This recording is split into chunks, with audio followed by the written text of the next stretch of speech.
ನಮಸ್ತೆ. ಶ್ರೀ ರಾಘವೇಂದ್ರ ಚಾನಲ್ಗೆ ಸ್ವಾಗತ. ಇವತ್ತಿನ ದಿನ ನಾವು ಮತ್ತೊಂದು ಸ್ಪ್ರೆಡ್ಡನ್ನು ಮಾಡಿ ನೋಡುವ. ನಿಮ್ಮವರ ಮನಸ್ಸಿನಲ್ಲಿ ಏನು ನಡೀತಾ ಇದೆ, ಅಂದರೆ ಅವರ ಮನಸ್ಸಿನಲ್ಲಿ ನಿಜವಾಗ್ಲೂ ಏನಿದೆ ಅನ್ನುವಂತಹದ್ದು. ನಿಮ್ಮ ಬಾಳ ಸಂಗಾತಿ ಅಥವಾ ನೀವು ಮ್ಯಾರಿಡ್ ಆಗಿಲ್ಲ, ಅನ್ಮ್ಯಾರಿಡ್ ಆಗಿದ್ದರೆ ನೀವು ಯಾರನ್ನು ಮನಸ್ಸಿನಲ್ಲಿ ಇಟ್ಕೊಂಡಿದ್ದೀರೋ ಆ ವ್ಯಕ್ತಿಯ ಮನಸ್ಸಿನಲ್ಲಿ ಏನು ಓಡ್ತಾ ಇದೆ ಅನ್ನುವಂತಹದ್ದು. ಓಕೆನಾ? ಪ್ರಸ್ತುತವಾಗಿ ಏನಿದೆ ಅನ್ನುವಂತಹದ್ದು. ಏನಾದರೂ ಬ್ಲಾಕೇಜಸ್, ಅಡ್ಡಿ ಆತಂಕ ಇದ್ದರೆ ನಿಮ್ಮ ಲೈಫಿಗೆ ಸಂಬಂಧಪಟ್ಟದ್ದು, ನಿಮ್ಮ ಏನಂತಾರೆ ಅದಕ್ಕೆ, ಮ್ಯಾರಿಡ್ ಲೈಫ್ ಆಗಿರ್ಬೋದು ಅಥವಾ ಅನ್ಮ್ಯಾರಿಡ್ ಲೈಫ್, ಮುಂದೆ ಅವ್ರ ಜೊತೆ ಮದುವೆ ಆಗಬೇಕು ಅಂತಿದ್ರೆ ಏನಾಗ್ತಾ ಇದೆ ಆ ಎನರ್ಜಿಯಲ್ಲಿ ಅಂತ ತಿಳ್ಕೊಳ್ತಾ ಹೋಗೋಣ. ಓಕೆನಾ? ಎಸ್, ಆ್ಯಸ್ ಯೂಶ್ವಲ್ ಆಗಿ 2 ಫೈಲ್ಗಳನ್ನು ಇಟ್ಟಿರ್ತೇನೆ. ರೈಡರ್ ವೇಟ್ ಡೆಕ್ ಮತ್ತೊಂದು ಅಡ್ವಾನ್ಸ್ ಡೆಕ್. ಇವೆರಡರಲ್ಲಿ ಯಾವುದು ನಿಮ್ಮ ಆಯ್ಕೆಯಾಗಿರುತ್ತೋ ಅದನ್ನು ಸೆಲೆಕ್ಟ್ ಮಾಡ್ಕೊಳ್ಳಿ. ನೋಡಿ, ಇದಕ್ಕಿಂತ ಮೊದಲು ಒಂದು ಕಿವಿ ಮಾತನ್ನು ಹೇಳ್ತೇನೆ. ಯಾಕೆ ಹೇಳ್ತೇನೆ ಅಂತ ಹೇಳಿದ್ರೆ, ಎಸ್ಪೆಷಲಿ ರೀಡಿಂಗಿಗೆ ಬಂದಾಗ ನನಗೆ ಗೊತ್ತಾದಂತಹ ಸತ್ಯ ಏನು ಅಂತ ಹೇಳಿದರೆ, ಮೇಯ್ನಾಗಿ ನಿಮ್ಮ ಬಾಳ ಸಂಗಾತಿಯನ್ನು ಪ್ರೀತಿಸೋದನ್ನು ಕಲೀರಿ. ಅದು ಗಂಡ ಆಗಿರಲಿ ಅಥವಾ ಹೆಂಡತಿ ಆಗಿರಲಿ. ಯಾಕೆ ಅಂತ ಹೇಳಿದರೆ, ನೀವಿಬ್ಬರ ನಡುವೆ ನಿಮ್ಮ ನಿರ್ಧಾರಗಳನ್ನು ಬೇರೆಯವರ ಕೈಗೆ ಕೊಟ್ಟಾಗ ಅದು ಏನಾಗುತ್ತೆ ಅಂದರೆ ದಾಂಪತ್ಯದಲ್ಲಿ ಕಲಹ ಬರುತ್ತೆ. ನೀವಿಬ್ಬರೇ ಕೂತು ಅದನ್ನು ಬಗೆಹರಿಸ್ಕೊಳ್ಳಿಕ್ಕೆ ಪ್ರಯತ್ನ ಮಾಡಿ. ಯಾಕೆ ನಿಮ್ಮ ಗಂಡನಿಗೆ ಅಥವಾ ನಿಮ್ಮ ಹೆಂಡತಿಗೆ ನೀವು ಚೀಟ್ ಮಾಡಲಿಕ್ಕೆ ಹೋಗ್ತೀರಿ? ನಾನು ಕೇಳುವಂತಹದ್ದು. ಮದುವೆ ಆಗಿರ್ತೀರಿ, ಸಂಸಾರ ನಡೀತಾ ಇರ್ತದೆ, ಯಾಕೆ ಒಬ್ರಿಗೊಬ್ಬರು ಕೋಆಪ್ರೇಷನ್ ಆಗಿ ಇರ್ಲಿಕ್ಕೆ ಸಾಧ್ಯ ಇಲ್ಲ? ತುಂಬ ತಪ್ಪಾಗುತ್ತೆ. ಯಾಕೆ ಗೊತ್ತಾ? ಹಿಂದೂ ಧರ್ಮ ಇರ್ಬೋದು, ಯಾವುದೇ ಧರ್ಮಗಳಿರ್ಬೋದು, ಎಲ್ಲವೂ ಕೂಡ ಗೃಹಸ್ಥಾಶ್ರಮವನ್ನು ತುಂಬ ಒಂದು ಮೇಲ್ಮಟ್ಟದಲ್ಲಿ ನೋಡುತ್ತೆ. ಈವನ್ ಸನ್ಯಾಸಾಶ್ರಮಕ್ಕಿಂತನೂ ಗೃಹಸ್ಥಾಶ್ರಮವನ್ನು ಮೇಲ್ಮಟ್ಟದಲ್ಲಿ ಹಿಂದೂ ಧರ್ಮದಲ್ಲಿ ನೋಡುತ್ತೆ. ಯಾಕೆ ಅಂತ ಹೇಳಿದರೆ, ಪುಣ್ಯ ಸಂಪಾದನೆಗೆ ಗೃಹಸ್ಥಾಶ್ರಮ ಬಹಳ ಮುಖ್ಯ. ಇವನ್ ಫಾರ್ ಎಕ್ಸಾಂಪಲ್ ಒಂದು ಹೋಮ ಮಾಡಬೇಕು ಅಂತಾದರೂ, ಒಂದು ಹವನ ಮಾಡಬೇಕು ಅಂತಾದರೂ ಫಸ್ಟ್ ನೋಡುವಂತಹದ್ದು ಗಂಡನ ಜೊತೆ ಹೆಂಡತಿ ಇದ್ದಾರಾ, ಹೆಂಡತಿ ಜೊತೆ ಗಂಡ ಇದ್ದಾರಾ ಅಂತ. ದಾಂಪತ್ಯ ಅನ್ನುವಂತಹದ್ದು ಒಂದು ಸುಂದರವಾದಂತಹ ಕಾನ್ಸೆಪ್ಟ್. ಯಾಕೆ ಆ ವಿಚಾರದಲ್ಲಿ ಅಷ್ಟೊಂದು ಗೊಂದಲಗಳು ಅಥವಾ ಜಗಳಗಳು ಯಾಕೆ ನಾನು ಕೇಳುವಂತಹದ್ದು. ಈಗ ಪುರುಷ ಅಂತ ಹೇಳಿದಾಗ ಅದು ಮೇಲ್ ಎನರ್ಜಿ ಅನ್ನುವಂತಹದ್ದು ಇಡಭಾಗವನ್ನು ಮತ್ತು ಫೀಮೇಲ್ ಅನ್ನುವಂಥದ್ದು ಪಿಂಗಳ ಭಾಗವನ್ನು ಪ್ರತಿನಿಧಿಸುತ್ತೆ. ಅಂದರೆ ಬಲಭಾಗ ಮತ್ತು ಎಡಭಾಗ. ಬಲಗೈಯಲ್ಲಿ ಒಂದರಲ್ಲೇ ನಮಗೆ ಕೆಲಸ ಮಾಡೋದು ಎಷ್ಟು ಕಷ್ಟ, ಎಡಗೈಯಲ್ಲೇ ಕೆಲಸ ಮಾಡೋದು ಎಷ್ಟು ಕಷ್ಟ. ಪ್ರಾಕ್ಟಿಕಲ್ ಆಗಿ ಆಲೋಚನೆ ಮಾಡ್ತಾ ಇದ್ದರೆ ಎಮೋಷನ್ಸ್ಗೆ ಬೆಲೆ ಇರೋದಿಲ್ಲ. ಎಮೋಷನ್ಸಲ್ಲೇ ಆಲೋಚನೆ ಮಾಡ್ತಾ ಇದ್ದರೆ ಪ್ರಾಕ್ಟಿಕಲ್ ಆಗಿ ಆಲೋಚನೆ ಮಾಡೋದಕ್ಕೆ ಬೆಲೆ ಇರೋದಿಲ್ಲ ಅಲ್ವಾ? ಎರಡನ್ನೂ ಬ್ಯಾಲೆನ್ಸ್ ಮಾಡಲಿಕ್ಕೋಸ್ಕರ ದೇವರು ಗಂಡು ಹೆಣ್ಣು ಅನ್ನುವಂತಹದನ್ನು ಸೃಷ್ಟಿ ಮಾಡಿರುವಂಥದ್ದು. ಆ ಒಂದು ಪದ್ಧತಿಗೆ, ಆ ಒಂದು ಸಿದ್ಧಾಂತಕ್ಕೆ ಅನುಗುಣವಾಗಿ ಬದುಕುವಂಥದ್ದುಂಟಲ್ಲ, ನಿಜವಾದಂತಹ ಒಂದು ರಾಜಧರ್ಮ. ನಿಜವಾಗಲೂ ಅದು ನಾವು ಕೊಡುವಂತಹ, ಸೊಸೈಟಿಯಲ್ಲಿ ನಾವು ಕೊಡುವಂತಹ ಅತಿ ದೊಡ್ಡ ಕೊಡುಗೆ. ಆ ವಿಚಾರದಲ್ಲಿ ಈ ನಮ್ಮನೆ ಒಂದು ಮೋಸಗಳು, ಒಬ್ರಿಗೊಬ್ಬರು ಶತ್ರುಗಳ ಥರ ನೋಡೋದಂದರೆ ಏನು ಅರ್ಥ? ಕರ್ಮಗಳು ಏನೇ ಇರಲಿ, ದಾಂಪತ್ಯಕ್ಕೆ ಬಂದಾಗ ಕರ್ಮಗಳು ಅದು ಏನೇ ಇರಲಿ, ಹಿಂದಿನ ಜನ್ಮ ಪೂರ್ವ ಜನ್ಮದಲ್ಲಿ ಅವರು ಶತ್ರುಗಳಾಗಿ ಮತ್ತೆ ಗಂಡ ಹೆಂಡತಿ ಆದರೂ ಅದು ಏನೇ ಇರಲಿ, ಈಗ ನೀವಿಬ್ಬರು ಚೆನ್ನಾಗೇ ಇರಬಹುದಲ್ಲ ನಾನು ಕೇಳುವಂತಹದ್ದು.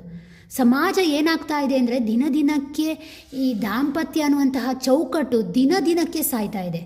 ಪ್ರತಿ ದಿನಕ್ಕೆ ಸಾಯ್ತಾ ಇದೆ. ಕಾರಣ ಏನು? ಇಷ್ಟೇ, ಒಂದೋ ಈಗೋ ಕ್ಲಾಶ್ ಅಥವಾ ಮೆಟೀರಿಯಲಿಸ್ಟಿಕ್ ಲೈಫ್ನ ಬಗ್ಗೆ ಇರುವಂತಹ ಅತಿಯಾದ ಆಸಕ್ತಿಗಳು. ಯಾವುದು ಕೂಡ ಬರಲ್ಲ. ನೀವು ಗರುಡ ಪುರಾಣ ಓದಿ, ಭಗವದ್ಗೀತೆ ಓದಿ, ಯಾವ ಪುರಾಣ ಬಂದರೂ ಅದರಲ್ಲಿ ಹೇಳುವಂತಹದ್ದೇನು ಗೊತ್ತಾ? ಪ್ರಮುಖವಾಗಿ ಜೀವನದಲ್ಲಿ ನೀನು ಎಷ್ಟು ಒಳ್ಳೆ ಕರ್ಮಗಳನ್ನು ಮಾಡಿದ್ಯಾ ಅಂತ ನೋಡ್ತಾರೆ ಹೊರತು, ನೀನು ಎಷ್ಟು ದುಡ್ಡು ಸಂಪಾದನೆ ಮಾಡಿದೆ, ನೀನು ಯಾವ ರೀತಿ ಡ್ರೆಸ್ ಮಾಡಿಕೊಂಡೆ, ನೀನು ಯಾವ ರೀತಿ ಮೋಜು ಮಸ್ತು ಮಾಡಿದೆ ಜೀವನದಲ್ಲಿ, ನೋ, ಕೌಂಟೇ ಆಗಲ್ಲ. ನೀವು ಯಾವುದೇ ಜಾತಿಯ ಧರ್ಮ ಗ್ರಂಥಗಳನ್ನು ಓದಿ ನೋಡಿ, ಅಲ್ಲಿ ಎಲ್ಲಾದರೂ ಹೇಳಿದ್ದಾರೆ ಅಂತ ನೀವೇ ನೋಡಿ. ನಿಮ್ಮ ಲೈಫನ್ನು ನೀವು ಯಾವ ರೀತಿ ಎಂಜಾಯ್ ಮಾಡಿದ್ರಿ ಅಂತ ಯಾವ ಧರ್ಮ ಗ್ರಂಥಗಳು ಹೇಳೋದಿಲ್ಲ. ಮೂರ್ಖ ಮಾತುಗಳು. ನಾನು ಅದಕ್ಕೆ ಹೇಳ್ತಾ ಇದ್ದೀನಿ, ದಯವಿಟ್ಟು ದಂಪತಿಗಳಾಗಿ ಸುಖವಾಗಿ ಬಾಳಿ. ನಿಮ್ಮ ಮಕ್ಕಳಿಗೆ ನೀವು ಆದರ್ಶಪ್ರಾಯರಾಗಿ. ಸೊಸೈಟಿಯಲ್ಲಿ ಎಲ್ಲವೂ ಸರಿ ಹೋಗುತ್ತೆ. ಯಾಕೆ ಹೆಣ್ಣಿನ ಮೇಲೆ ದೌರ್ಜನ್ಯ ಆಗ್ತಾ ಇದೆ? ಯಾಕೆ ಗಂಡಿನ ಮೇಲೆ ದೌರ್ಜನ್ಯ ಆಗ್ತಾ ಇದೆ? ಯಾಕೆ ಈ ರೀತಿ ಸೊಸೈಟಿ ಸಾಯ್ತಾ ಇದೆ ದಿನಕ್ಕೆ ಅಂದರೆ, ಮನುಷ್ಯ ಆಸೆಗೆ ಒಳಗಾದಾಗ ಅವನಿಗೆ ಕಣ್ಣೇ ಕಾಣಲ್ಲ. ಈ ಒಂದು ಕಾನ್ಸೆಪ್ಟ್ ಏನಾಗ್ತಾ ಇದೆ ಅಂದರೆ ದಾಂಪತ್ಯವನ್ನು ಮುರಿತಾ ಇದೆ. ದಯವಿಟ್ಟು ನಿಮ್ಮ ಗಂಡನಿಗೆ ಬೆಲೆ ಕೊಡಿ, ಗಂಡ ಹೆಂಡತಿಗೆ ಬೆಲೆ ಕೊಡುವುದನ್ನು ಕಲೀರಿ ದಯವಿಟ್ಟು. ಇದ್ರ ಮೂಲಕ ನನ್ನ ವಿನಂತಿ. ಯಾಕೆಂದರೆ ರೀಡಿಂಗಿಗೆ ಪ್ರತಿಯೊಬ್ಬರು ಬರುವಾಗ ನನಗೆ ಬೇಜಾರಾಗುತ್ತೆ. ಎಲ್ಲ ಬರುವಂತಹದ್ದು ದಂಪತಿಗಳು ಅವರ ಸಮಸ್ಯೆಗಳನ್ನ ಕೇಳಿದಾಗ ನಿಜವಾಗ್ಲೂ ಬೇಜಾರಾಗುತ್ತೆ. ರೆಮಿಡಿಗಳನ್ನು ಕೊಡ್ಬೋದು, ಏನೇ ಮಾಡ್ಬೋದು, ನಾನು ಇಲ್ಲ ಅಂತ ಹೇಳೋದಿಲ್ಲ. ಬಟ್ ಸಣ್ಣ ಸಣ್ಣ ವಿಚಾರಕ್ಕೆ ಅಷ್ಟು ದೊಡ್ಡದಾಗಿ ಮಾಡಿಕೊಂಡು ಬದುಕನ್ನು ಹರ್ಕೊಳ್ಳುವಂತಹದ್ದು ಏನಿಲ್ಲ ಅಲ್ಲ. ಈವನ್ ಹರಿದ ಬಟ್ಟೆನೂ ಹೊಲಿದು ಹಾಕುವಂತಹ ಸಂಸ್ಕೃತಿನ ನಾವು ಕಂಡಿಡಿದ್ದೇವೆ ಅಂತಾದಮೇಲೆ ನಮ್ಮನ್ನು ನಾವು ಒಪ್ಕೊಳ್ಳಿಕ್ಕೆ ಏನು ತೊಂದರೆ ನಾನು ಕೇಳೋದು. ಇದಕ್ಕೆಲ್ಲ ಯಾಕೆ ಯಾರ್ಯಾರ ಹತ್ರ ದುಡ್ಡು ಕೊಟ್ಟು ರೆಮಿಡಿ ತಗೊಂಡು ನಿಮ್ಮ ಜೀವನವನ್ನು ಸರಿ ಮಾಡ್ಕೊಳ್ತೀನಿ ಅನ್ನುವಂತಹ ಮನಸ್ಥಿತಿ ಯಾಕೆ? ಇಬ್ಬರು ಸದೃಢವಾಗಿ ನಿಂತರೆ ಅಂತಹ ಸಮಸ್ಯೆಗಳೇ ಇರಲ್ಲ ಅಲ್ವಾ? ಎಸ್, ಕ್ಷಮಿಸಿ ನಾನು ಈ ವಿಚಾರಗಳನ್ನೆಲ್ಲ ಹೇಳಿದ್ದಕ್ಕೆ. ಬಟ್ ಪ್ರಾಕ್ಟಿಕಲಾಗಿ ಆಲೋಚನೆ ಮಾಡಿ ಅನ್ನುವಂಥದ್ದು ನನ್ನ ಉದ್ದೇಶ. ಎಸ್, ಬನ್ನಿ, ಇಲ್ಲಿ 2 ಫೈಲ್ಗಳನ್ನು ಇಟ್ಟಿದ್ದೇನೆ. ನಿಮಗೆ ಯಾವುದು ಸೂಕ್ತ ಅನಿಸುತ್ತೋ ಅದನ್ನು ಆಯ್ಕೆ ಮಾಡ್ಕೊಳ್ಳಿ. First one, second one. ನಿಜವಾಗಿಯೂ ನಿಮ್ಮ ಪಾರ್ಟ್ನರ್ನ ಮನಸ್ಸಿನಲ್ಲಿ ಅಥವಾ ಅನ್ಮ್ಯಾರಿಡ್ ಆಗಿದ್ರೆ ನೀವು ಯಾರ ಬಗ್ಗೆ ಆಲೋಚನೆ ಮಾಡ್ತೀರೋ ಅವರ ಮನಸ್ಸಿನಲ್ಲಿ ಏನು ನಡೀತಾ ಇದೆ ಅಂತ ತಿಳ್ಕೊಳ್ತಾ ಹೋಗುವ. ಸ್ವಲ್ಪ ಸೂಕ್ಷ್ಮ ವಿಚಾರ ನೋಡಿ, ಡೀಪಾಗಿ ನೋಡುವ. ಓಕೆ, ಫಸ್ಟ್ನೇದಾಗಿ ಪರಿಸ್ಥಿತಿ ಏನಿದೆ, ನಿಮ್ಮ ಇಬ್ಬರ ನಡುವಿನ ಪರಿಸ್ಥಿತಿ ಹೇಗಿದೆ ಅಂತ ಕೇಳುವ. ಒಂದು ನಿಮಿಷ. ಎಸ್, ನಿಮ್ಮ ಮತ್ತು ಅವರ ನಡುವಿನ ಪರಿಸ್ಥಿತಿ ಹೇಗಿದೆ? Okay, universe please give me a correct answer. ನನ್ನ ವ್ಯೂವರ್ಸ್ಗಾಗಿ ಅವರ ಪಾರ್ಟ್ನರ್ನ ಎನರ್ಜಿ ಪ್ರಸ್ತುತವಾಗಿ ಪರಿಸ್ಥಿತಿ ಹೇಗಿದೆ, ಇಬ್ಬರ ನಡುವಿನ ಪರಿಸ್ಥಿತಿ ಹೇಗಿದೆ? ಸಿ, ಎಗೇನ್ ನಾನು ಯಾವುದನ್ನು ರಿಪೀಟ್ ಮಾಡಿದ್ನೋ ಅದೇ ಬರ್ತಾ ಉಂಟು. 2 of cups, knight of wands, king of swords, 8 of cups. See, 2 of cups ಅನ್ನುವಂತಹದ್ದು ಏನನ್ನು ತೋರಿಸ್ತಾ ಇದೆ ಅಂತ ಹೇಳಿದರೆ, ಪ್ರಸ್ತುತವಾಗಿ ಇದು ಯಾವ ರೀತಿಯ ಎನರ್ಜಿಯನ್ನು ಹೇಳ್ತಾ ಇದೆ ಅಂತ ಹೇಳಿದರೆ, ಇನ್ನು ಆರ್ಕಿಟಿಪಿಕಲ್ ಮೆಥಡಲ್ಲೇ ನಾನು ಹೇಳುವಂಥದ್ದು. ಇಲ್ಲಿ ಏನಾಗಿದೆ ಅಂತ ಹೇಳಿದ್ರೆ, ಒಬ್ಬರು ಯಥೇಚ್ಛವಾಗಿ ಪ್ರೀತಿ ಕೊಡಲಿಕ್ಕೆ ತಯಾರಿದ್ದಾರೆ, ಮತ್ತೊಬ್ಬರು ಆ ಪ್ರೀತಿಯನ್ನು ಬರೀ ಸ್ವೀಕರಿಸ್ತಾರೆ ಹೊರತು ಆ ಪ್ರೀತಿಗೆ ಒಂದು ನಿಸ್ವಾರ್ಥವಾಗಿ ಪ್ರೀತಿ ಕೊಡಲಿಕ್ಕೂ ಕೂಡ ತಯಾರಿಲ್ಲ. ದಟ್ ಮೀನ್ಸ್ ಎಮೋಷನಲಿ ಬಾಂಡೇಜ್ ಈ ದಂಪತಿಗಳ ನಡುವೆ ಇಲ್ಲ. ಅನ್ಮ್ಯಾರಿಡ್ ಆಗಿದ್ರೂ ಕೂಡ ಅಷ್ಟೇ ಎಮೋಷನಲ್ ಆದಂತಹ ಒಂದು ಬಾಂಡೇಜಸ್ ಇಲ್ಲ. ಇದಕ್ಕೆ ಕಾರಣ ಏನು ಅಂತ ಕೇಳಿದರೆ, ವ್ಯಕ್ತಿಗತವಾಗಿ ನೋಡಿದಾಗ ಈ ವ್ಯಕ್ತಿ ಸ್ವಲ್ಪ ಸ್ವಾರ್ಥಿ. ಅದು ಮೇಲ್ ಆಗಿರ್ಬೋದು, ಫೀಮೇಲ್ ಆಗಿರ್ಬೋದು. ತುಂಬಾ ಇವರು ಸ್ವಾರ್ಥಿ. ಇವರು ಏನು ಅಂತ ಹೇಳಿದ್ರೆ, ಇವರಿಗೆ ಬರಬೇಕಾದದನ್ನು ನಿರೀಕ್ಷಿಸ್ತಾರೆ ಹೊರತು ಇವರಿಗೆ ನೀವೇನು ಕೊಡ್ತೀರೋ ಅದನ್ನು ನಿರೀಕ್ಷಿಸ್ತಾರೆ ಹೊರತು ಅವ್ರು ಏನು ಕೊಡಬೇಕೋ ಅದನ್ನು ಅವ್ರು ಕೊಡಲಿಕ್ಕೆ ತಯಾರಿಲ್ಲ ಅನ್ನುವಂತಹದ್ದನ್ನು ಹೇಳ್ತಾ ಇದೆ. ಇದಕ್ಕೆ ಮೇಯ್ನಾಗಿ ಏನು ಇಲ್ಲಿ ನನಗೆ ಕಾಣಿಸ್ತಾ ಉಂಟು ಅಂತ ಹೇಳಿದ್ರೆ, ಮನೆಯ ಎನರ್ಜಿ ಕಾಣಿಸ್ತಾ ಉಂಟು. ಬಹುಶಃ ಇದು ಅವರ ಫ್ಯಾಮಿಲಿಯ ಬ್ಯಾಕ್ಗ್ರೌಂಡಿಂದ ಬಂದಿರುವಂತಹ ಬುದ್ಧಿಯೂ ಇರ್ಬೋದು, ಅಥವಾ ಅವರ ಫ್ಯಾಮಿಲಿಯ ಒಂದು ಪರಿಸ್ಥಿತಿ ಅದು ಕೂಡ ಕಾರಣ ಇರ್ಬೋದು. ಅವರು ಸ್ವಲ್ಪ ಫ್ಯಾಮಿಲಿ ಕಡೆಗೆ ಅಂದರೆ ಅವರ ಏನಂತಾರೆ, ಅವರು ಹುಟ್ಟಿ ಬೆಳೆದಂತಹ ಮನೆಯ ಜನರ ಬಗ್ಗೆ ಅವರಿಗೆ ಒಲವಿದೆ. ನಿಮ್ಮ ಬಗ್ಗೆ ಅಷ್ಟೋ ಒಂದು ರೀತಿಯ ಒಲವನ್ನು ಇವರು ತೋರಿಸ್ತಾ ಇಲ್ಲ ಅನ್ನುವಂತಹದ್ದು ಸ್ಪಷ್ಟವಾಗಿ ಗೊತ್ತಾಗ್ತಾ ಇದೆ. ಓಕೆನಾ? ಕೆಲವೊಂದು ಕರ್ಮಗಳ ಹಿಟ್ಟಿನಿಂದಾಗಿ ನೀವಿಬ್ಬರು ಮತ್ತೆ ದಂಪತಿಗಳಾಗಿದ್ದೀರಾ ಅನ್ನುವಂತಹದ್ದನ್ನು ಇದು ಸ್ಪಷ್ಟವಾಗಿ ಹೇಳ್ತಾ ಇದೆ. ಮತ್ತು ಕೆಲವರಿಗೆ ಏನು ಅಂತ ಹೇಳಿದರೆ, ಈ ದಂಪತಿಗಳ ವಿಚಾರದಲ್ಲಿ ನೈಟ್ ಆಫ್ ವಾಂಡ್ಸ್ ಬಂದಿರೋದ್ರಿಂದ ಕೆಲವು ಸಾಲದ ಸಮಸ್ಯೆಗಳಿರ್ಬೋದು, ಮತ್ತು ಕೆಲವರಿಗೆ ಡಿಸ್ಟೆನ್ಸ್ ಎನರ್ಜಿಯನ್ನು ತೋರಿಸ್ತಾ ಇದೆ. ಮತ್ತು ಕೆಲವರಿಗೆ ಏನು ಅಂತ ಹೇಳಿದರೆ, ಅವರವರ ಮನಸ್ಥಿತಿಗಳು ಸೋತು ಹೋಗಿರುವಂತಹದ್ದು, ಈಗೋಯಿಸ್ಟಿಕ್ ಆಗಿರುವಂತಹದ್ದು, ಕೆಲವು ದುಶ್ಚಟಗಳನ್ನು ಕೂಡ ಇದು ಮೇಯ್ನಾಗಿ ತೋರಿಸ್ತಾ ಇದೆ. ಓಕೆನಾ? ಎಸ್, ಹಾಗಿದ್ರ ಜೊತೆಗೆ ಪ್ರಸ್ತುತ ಪರಿಸ್ಥಿತಿಯಲ್ಲಿ ಕಿಂಗ್ ಆಫ್ ಸೋರ್ಡ್ಸ್ ಬಂದಿದೆ, 8 ಆಫ್ ಕಪ್ಸ್ ಬಂದಿದೆ. 8 ಆಫ್ ಕಪ್ಸ್ ಕೆಲವರ ಈಗೋಯಿಸ್ಟಿಕ್ ಅಂದರೆ ದಂಪತಿಗಳ ನಡುವೆ ಇರುವಂತಹ ಈಗೋಯಿಸ್ಟಿಕ್ ಆದಂತಹ ಬುದ್ಧಿ, ಒಬ್ಬರ ಮೇಲೆ ಒಬ್ಬರು ಡಾಮಿನೇಟ್ ಮಾಡುವಂತಹದ್ದು, ಅತಿಯಾಗಿ ಹರಿತವಾಗಿ ಸಣ್ಣ ವಿಚಾರಕ್ಕೆ ಜಗಳ ಮಾಡಿ ಮಾತಾಡಿ ದಂಪತಿಗಳ ನಡುವೆ ಗಲಾಟೆ ಬರುವಂಥದ್ದು, ಅಂದರೆ ಒಬ್ಬರ ಮೇಲೆ ಒಬ್ಬರು ಹರಿತವಾದ ಮಾತುಗಳನ್ನು ಉಪಯೋಗಿಸುವಂತಹದ್ದು. ಮತ್ತು ಕೆಲವರಿಗೆ ಏನಾಗಿದೆ ಅಂತ ಹೇಳಿದರೆ, ಇದರಿಂದಾಗಿ ರಿಲೇಷನ್ಶಿಪ್ ಕೆಲವರಿಗೆ ಬ್ರೇಕ್ ಆಗಿ ಹೊರಗಡೆ ಹೋಗಿದೆ. ದಟ್ ಮೀನ್ಸ್ ಕೆಲವರಿಗೆ ಡೈವರ್ಸ್ ತನಕ ಹೋಗಿದೆ, ಮತ್ತು ಕೆಲವರಿಗೆ ಇದು ಬಿಟ್ಟು ಹೋಗಿದೆ, ಮತ್ತು ಕೆಲವರಿಗೆ ಮನೆಯೊಳಗಿದ್ದು ಮಾತುಕತೆ ಇಲ್ಲ, ಗಂಡ ಹೆಂಡತಿ ನಡುವೆ ಹೊಂದಾಣಿಕೆ ಇಲ್ಲ. ಮತ್ತು ಕೆಲವರಿಗೆ ಏನು ಅಂತ ಹೇಳಿದರೆ, ಬಹುಶಃ ದೂರದಲ್ಲಿ ಇದ್ದೀರಿ, ಬಟ್ ಡೈವರ್ಸ್ ಆಗಿಲ್ಲ, ಬಟ್ ದೂರ ಆಗಿದ್ದೀರಿ ಅನ್ನುವಂತಹದ್ದನ್ನು ಹೇಳ್ತಾ ಇದೆ. ಓಕೆನಾ. ಪ್ರಸ್ತುತ ಪರಿಸ್ಥಿತಿಯಲ್ಲಿ ಇಷ್ಟು ಕಾಣಿಸ್ತಾ ಇದೆ. ಸ್ವಲ್ಪ ಸಾಲದ ಸಮಸ್ಯೆ ಮತ್ತು ಅದರ ಜೊತೆಗೆ ಮನೆಯ ಒಂದು ಪ್ರಾಬ್ಲಮ್ಸ್, ಮನೆಯ ಒಳಗಿರುವಂತಹ ಜನರ problems, third person, that means ಅದು ಯಾರು ಕೂಡ ಯಾವ ರಿಲೇಷನ್ ಕೂಡ ಆಗಿರಬಹುದು, ಅದರ ಒಂದು ಇಶ್ಯೂಸ್ಗಳು ಕೂಡ ಕಾಣಿಸ್ತಾ ಇದೆ. ಕೆಲವು ಸಮಾಜದ ಕೆಲವು ಸಂಬಂಧಗಳು ಇದು ಕೂಡ ಇಣುಕಿ ನೋಡ್ತಾ ಇದೆ ಅನ್ನುವಂತಹದ್ದನ್ನು ನಾನಿಲ್ಲಿ ಪ್ರಸ್ತುತವಾಗಿ ಕಾಣಿಸ್ತಾ ಇದೆ, ನಂಗಿಲ್ಲಿ ಅನಿಸ್ತಾ ಇದೆ. ಇನ್ನೊಂದೇನು ಪ್ರಮುಖವಾದಂತಹ ಎನರ್ಜಿ ಅಂತ ಹೇಳಿದಾಗ, ನೀವು ಯಾರನ್ನು ಕುರಿತು ಆಲೋಚನೆ ಮಾಡ್ತಾ ಇದ್ದೀರೋ ಅವ್ರಿಗೆ ಏನು ಅನಿಸ್ತಾ ಇದೆ ಅಂತ ಹೇಳಿದ್ರೆ, ಇಲ್ಲೂ ವಾಂಡ್ಸ್ ಇದೆ, ಇಲ್ಲೂ ವಾಂಡ್ಸ್ ಇದೆ, ಇಲ್ಲಿ ಕಪ್ಸ್ ಇದೆ, ಇಲ್ಲಿ ಸೋರ್ಸ್ ಇದೆ, ಎಲ್ಲ ಕಡೆಯೂ ಎಲಿಮೆಂಟ್ಗಳು ನೇರವಾಗಿ ಬಂದಿರೋದ್ರಿಂದ, ಡಾಮಿನೇಟ್ ಆಗಿ ವಾಂಡ್ಸ್ ಬಂದಿರೋದ್ರಿಂದ ಬಹುಶಃ ಅವರಿಗೆ ನಿಮ್ಮ ನೆನಪಿದೆ. ಕೆಲವೊಂದು ಸಲ ಅನಿಸುತ್ತೆ ನಿಮ್ಮ ಅವಲಂಬನೆ ಬೇಕು ಅಂತ ಹೇಳಿ ಮನಸ್ಸಿಗೆ ಅನಿಸಿದ್ರು. ಈ ಇಗೋಯಿಸ್ಟಿಕ್ ಗುಣಗಳಿಂದ ಅವರು ನಿಮ್ಮಿಂದ ಸಪ್ರೇಟಾಗೇ ಇದ್ದಾರೆ ಅನ್ನುವಂತಹದ್ದನ್ನು ಇದು ಸ್ಪಷ್ಟವಾಗಿ ಹೇಳ್ತಾ ಇದೆ ಪ್ರಸ್ತುತ ಪರಿಸ್ಥಿತಿಯಲ್ಲಿ. ಓಕೆ, ಅವರು ಏನು ನಿಮ್ಮಿಂದ ಮುಚ್ಚಿಡ್ತಾ ಇದ್ದಾರೆ, ಯಾವುದಾದ್ರೂ ವಿಚಾರದಲ್ಲಿ ಈ ರೀತಿ ವರ್ತನೆಗೆ ಸಂಬಂಧಪಟ್ಟ ಹಾಗೆ ಏನಾದರೂ ಮುಚ್ಚಿಡ್ತಾ ಇದ್ದಾರಾ? ಕೆಲವು ಮುಚ್ಚಿಟ್ಟಿರುವಂತಹ ಸಮಸ್ಯೆಗಳು ಏನಾದರೂ ಇದೆಯಾ? ಸತ್ಯಗಳು ಏನಾದರೂ ಇದೆಯಾ? ಡಿವೈನ್ ಎನರ್ಜಿ ಸ್ವಾಮಿಗಳು ಸರಿಯಾದಂತಹ ಕಾರ್ಡ್ಗಳನ್ನೇ ಕೊಡಿ. ಏನಾದರೂ ಮುಚ್ಚಿಟ್ಟಿದ್ದಾರಾ? ಎಸ್, ಕೆಲವರಿಗೆ ಸಾಲದ ಸಮಸ್ಯೆ ಇದೆ, ದುಡ್ಡಿನ ಒಂದು ಸಮಸ್ಯೆ ಇದೆ, ಮತ್ತು ಕೆಲವರಿಗೆ ಈ ಮನುಷ್ಯರು ನೀವು ಯಾರನ್ನ ಕುರಿತು ಆಲೋಚನೆ ಮಾಡ್ತೀರೋ ಅವರಿಗೆ ಒಂದು ಬ್ಯಾಲೆನ್ಸ್ ಆಗಿ ಬದುಕೋದ ಒಂದು ಕಲೆ ಇಲ್ಲ. ಈ ವ್ಯಕ್ತಿಗೆ ಕಂಪ್ಲೀಟ್ಲಿ ಒಂದು ಬ್ಯಾಲೆನ್ಸ್ ಆಗಿ ಹೇಗೆ ಬದುಕಬೇಕು, ಒಂದು ಉದ್ಯೋಗ ಆಗಲಿ ಅಥವಾ ಒಂದು ದಾಂಪತ್ಯ ಆಗಲಿ, ಅದರ ನಡುವೆ ನಾನು ಹೇಗಿರಬೇಕು ಅನ್ನುವಂತಹ ಕಲೆಯನ್ನು ಅವರು ಕಲ್ತಿಲ್ಲ. ಅವರು ಅಂದರೆ ಅಷ್ಟು ಒಂದು ಮೆಚ್ಯೂರಿಟಿಯನ್ನು ಇವರ ನಡುವೆ ಕಾಣಿಸ್ತಾ ಇಲ್ಲ.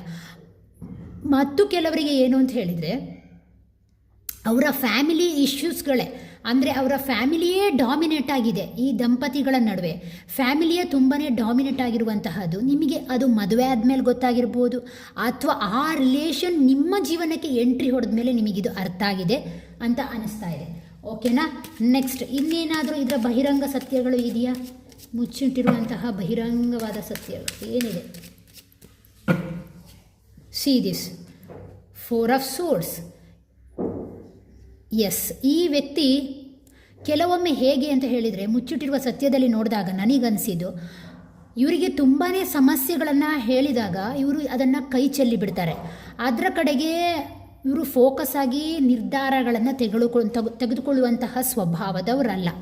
ಇವರಿಗೇನು ಅಂತ ಹೇಳಿದರೆ, ಆ ಸಮಸ್ಯೆಗಳಿಂದ ಓಡಿ ಹೋಗುವಂತಹ ಬುದ್ಧಿ ಜಾಸ್ತಿ. ನಿರ್ಧಾರಗಳ ವಿಚಾರದಲ್ಲಿ ಇವರು ಬೇಗನೆ ಸೋಲ್ತಾರೆ ಅನ್ನುವಂತಹದ್ದನ್ನು ಕಂಪ್ಲೀಟಾಗಿ ಕಾಣಿಸ್ತಾ ಇದೆ. ಮತ್ತು ಅದಕ್ಕೂ ಸಂಬಂಧಪಟ್ಟ ಹಾಗೆ ಈ ಕಾರ್ಡ್ ಯಾಕೆ ಬಂತು ನೋಡುವ, ಇದರಲ್ಲಿ ಏನೋ ಹಿಡನ್ ಎಜೆಂಡಾ ಇದೆ, ಏನೋ ಅವರು ಮುಚ್ಚಿಟ್ಟಿರೋ ಹಾಗೆ ಕಾಣಿಸ್ತಾ ಇದೆ. ಏನು ಮುಚ್ಚಿಟ್ಟಿದ್ದಾರೆ? ಸಿ, ಏನನ್ನು ಮುಚ್ಚಿಟ್ಟಿದ್ದಾರೆ ಅಂತ ಕೇಳಿದಾಗ ಕ್ವೀನ್ ಆಫ್ ವಾಂಡ್ಸ್ ಬಂದಿದೆ. ಬಹುಶಃ ನಿಮ್ಮಿಂದ ಯಾವುದೋ ಒಂದು ಹಳೆಯ ಸಂಬಂಧದ ವಿಚಾರವನ್ನು ಮುಚ್ಚಿಟ್ಟಿರುವಂತಹ ಸಾಧ್ಯತೆ ಇದೆ. ಈ ಪ್ರೀತಿ, ಈ ದಾಂಪತ್ಯ, ಇದ್ಯಾವುದೋ ವಿಚಾರಕ್ಕಿಂತ ಮುಂಚೆ ಯಾರೋ ಅವರ ಜೀವನದಲ್ಲಿ ಒಬ್ಬ ಪಾರ್ಟ್ನರ್ ಇದ್ದರು. ಅದು ಏನಾಗಿತ್ತು ಅಂತ ಹೇಳಿದ್ರೆ, ಯಾವುದೋ ಸೋಷಿಯಲ್ ಇಶ್ಯೂಸ್ಗಳಿಂದ ಅದು ಕಟ್ಟಾಗಿದೆ, ಅದು ಬ್ರೇಕ್ ಆಗಿದೆ. ಅಥವಾ ಯಾರೋ ಥರ್ಡ್ ಪರ್ಸನ್ ಎಂಟ್ರಿಯಿಂದ ಕೂಡ ಈ ರಿಲೇಷನ್ಶಿಪ್ ಕಟ್ಟಾಗಿರಬಹುದು. ಅದರ ಹಿಟ್ಟಿಂದ ಕೂಡ ಇವ್ರು ಏನು ಮಾಡ್ತಾ ಇದ್ದಾರೆ ಅಂದರೆ, ನಿಮ್ಮ ಮೇಲೆ ಸ್ವಲ್ಪ ಡಾಮಿನೇಟ್ ಮಾಡುವಂಥದ್ದು ಅಥವಾ ನಿರ್ಧಾರಗಳ ವಿಚಾರದಲ್ಲಿ ಕೈ ಚೆಲ್ಲಿ ಕೂತ್ಕೊಳ್ಳುವಂಥದ್ದು, ಎರಡನ್ನೂ ಬ್ಯಾಲೆನ್ಸ್ ಮಾಡದಲ್ಲೇ ಇರುವಂತಹ ವಿಚಾರಗಳು ಇದು ಕೂಡ ಸಾಧ್ಯತೆ ಇದೆ ಅನ್ನುವಂತಹದ್ದನ್ನು ಕಾರ್ಡ್ ಹೇಳ್ತಾ ಇದೆ. ಇನ್ಯಾವುದಾದ್ರು ಇದೆಯಾ ಇವರು ಮುಚ್ಚಿಟ್ಟಿರುವಂತಹ ಸತ್ಯ? The Moon card, the strength card. ನೋಡಿ, ಮೂನ್ ಕಾರ್ಡ್ ಅನ್ನುವಂತಹದ್ದು ಏನನ್ನು ಹೇಳುತ್ತೆ ಅಂತ ಹೇಳಿದರೆ, ಆ್ಯಕ್ಚುಲಿ ಅವರು ಏನು ಅಂತ ಹೇಳಿದರೆ ಎಮೋಷನಲ್ಲಿ ಬೇಗನೆ ಹರ್ಟ್ ಆಗುವಂತಹ ವ್ಯಕ್ತಿತ್ವದವರು. ಮತ್ತು ಅದರ ಜೊತೆಗೆ ಏನೇ ಒಂದು ತಪ್ಪುಗಳಾದರೂ ಕೂಡ ಅದರಿಂದ ಬೇಗ ರನ್ನವೇ ಆಗ್ತಾರೆ. ಒಂದು ಎರಡನೇದೇನು ಅಂತ ಹೇಳಿದರೆ, ತುಂಬಾ ಸಣ್ಣ ಸಣ್ಣ ವಿಚಾರಕ್ಕೂ ಬೇಗನೆ ಅಪ್ಸೆಟ್ ಆಗುವಂಥದ್ದು ಅಥವಾ ಜಗಳ ಮಾಡುವಂಥದ್ದು, ಇಮ್ಮೆಚ್ಯೂರ್ಡ್ ಆಗಿ ಕೆಲವೊಮ್ಮೆ ನಿರ್ಧಾರಗಳನ್ನು ತೆಗೆದುಕೊಳ್ಳುವಂತಹವರು. ಹಾಗೆ ಅದರ ಜೊತೆಗೆ ಏನು ಅಂತ ಹೇಳಿದರೆ, ಇವರಿಗೆ ಸ್ವಲ್ಪ ಐಷಾರಾಮಿ ಜೀವನ ಬೇಕು. ಇವ್ರ ಸುತ್ತ ಇರೋರು ಇವರನ್ನು ರಾಣಿ ಥರ, ರಾಜನ್ ಥರ ನೋಡ್ಕೊಳ್ಬೇಕು. ಇದು ಅವರ ವ್ಯಕ್ತಿತ್ವ. ಇವ್ರಿಗೆ ಏನಾದರೂ ಸ್ವಲ್ಪ ಡಿಸ್ಟರ್ಬೆನ್ಸ್ ಆದರೆ ಇವ್ರು ಏನು ಮಾಡ್ತಾರೆ ಅಂತ ಹೇಳಿದ್ರೆ ರನ್ ಅವೇ ಆಗ್ತಾರೆ, ಅಥವಾ ನಿಮ್ಮ ಮೇಲೆ ಅದರ ಫೋರ್ಸನ್ನು ಹಾಕುವಂತಹ ಸಾಧ್ಯತೆ ಇದೆ ಅನ್ನುವಂತಹದ್ದನ್ನು ಹೇಳ್ತಾ ಇದೆ.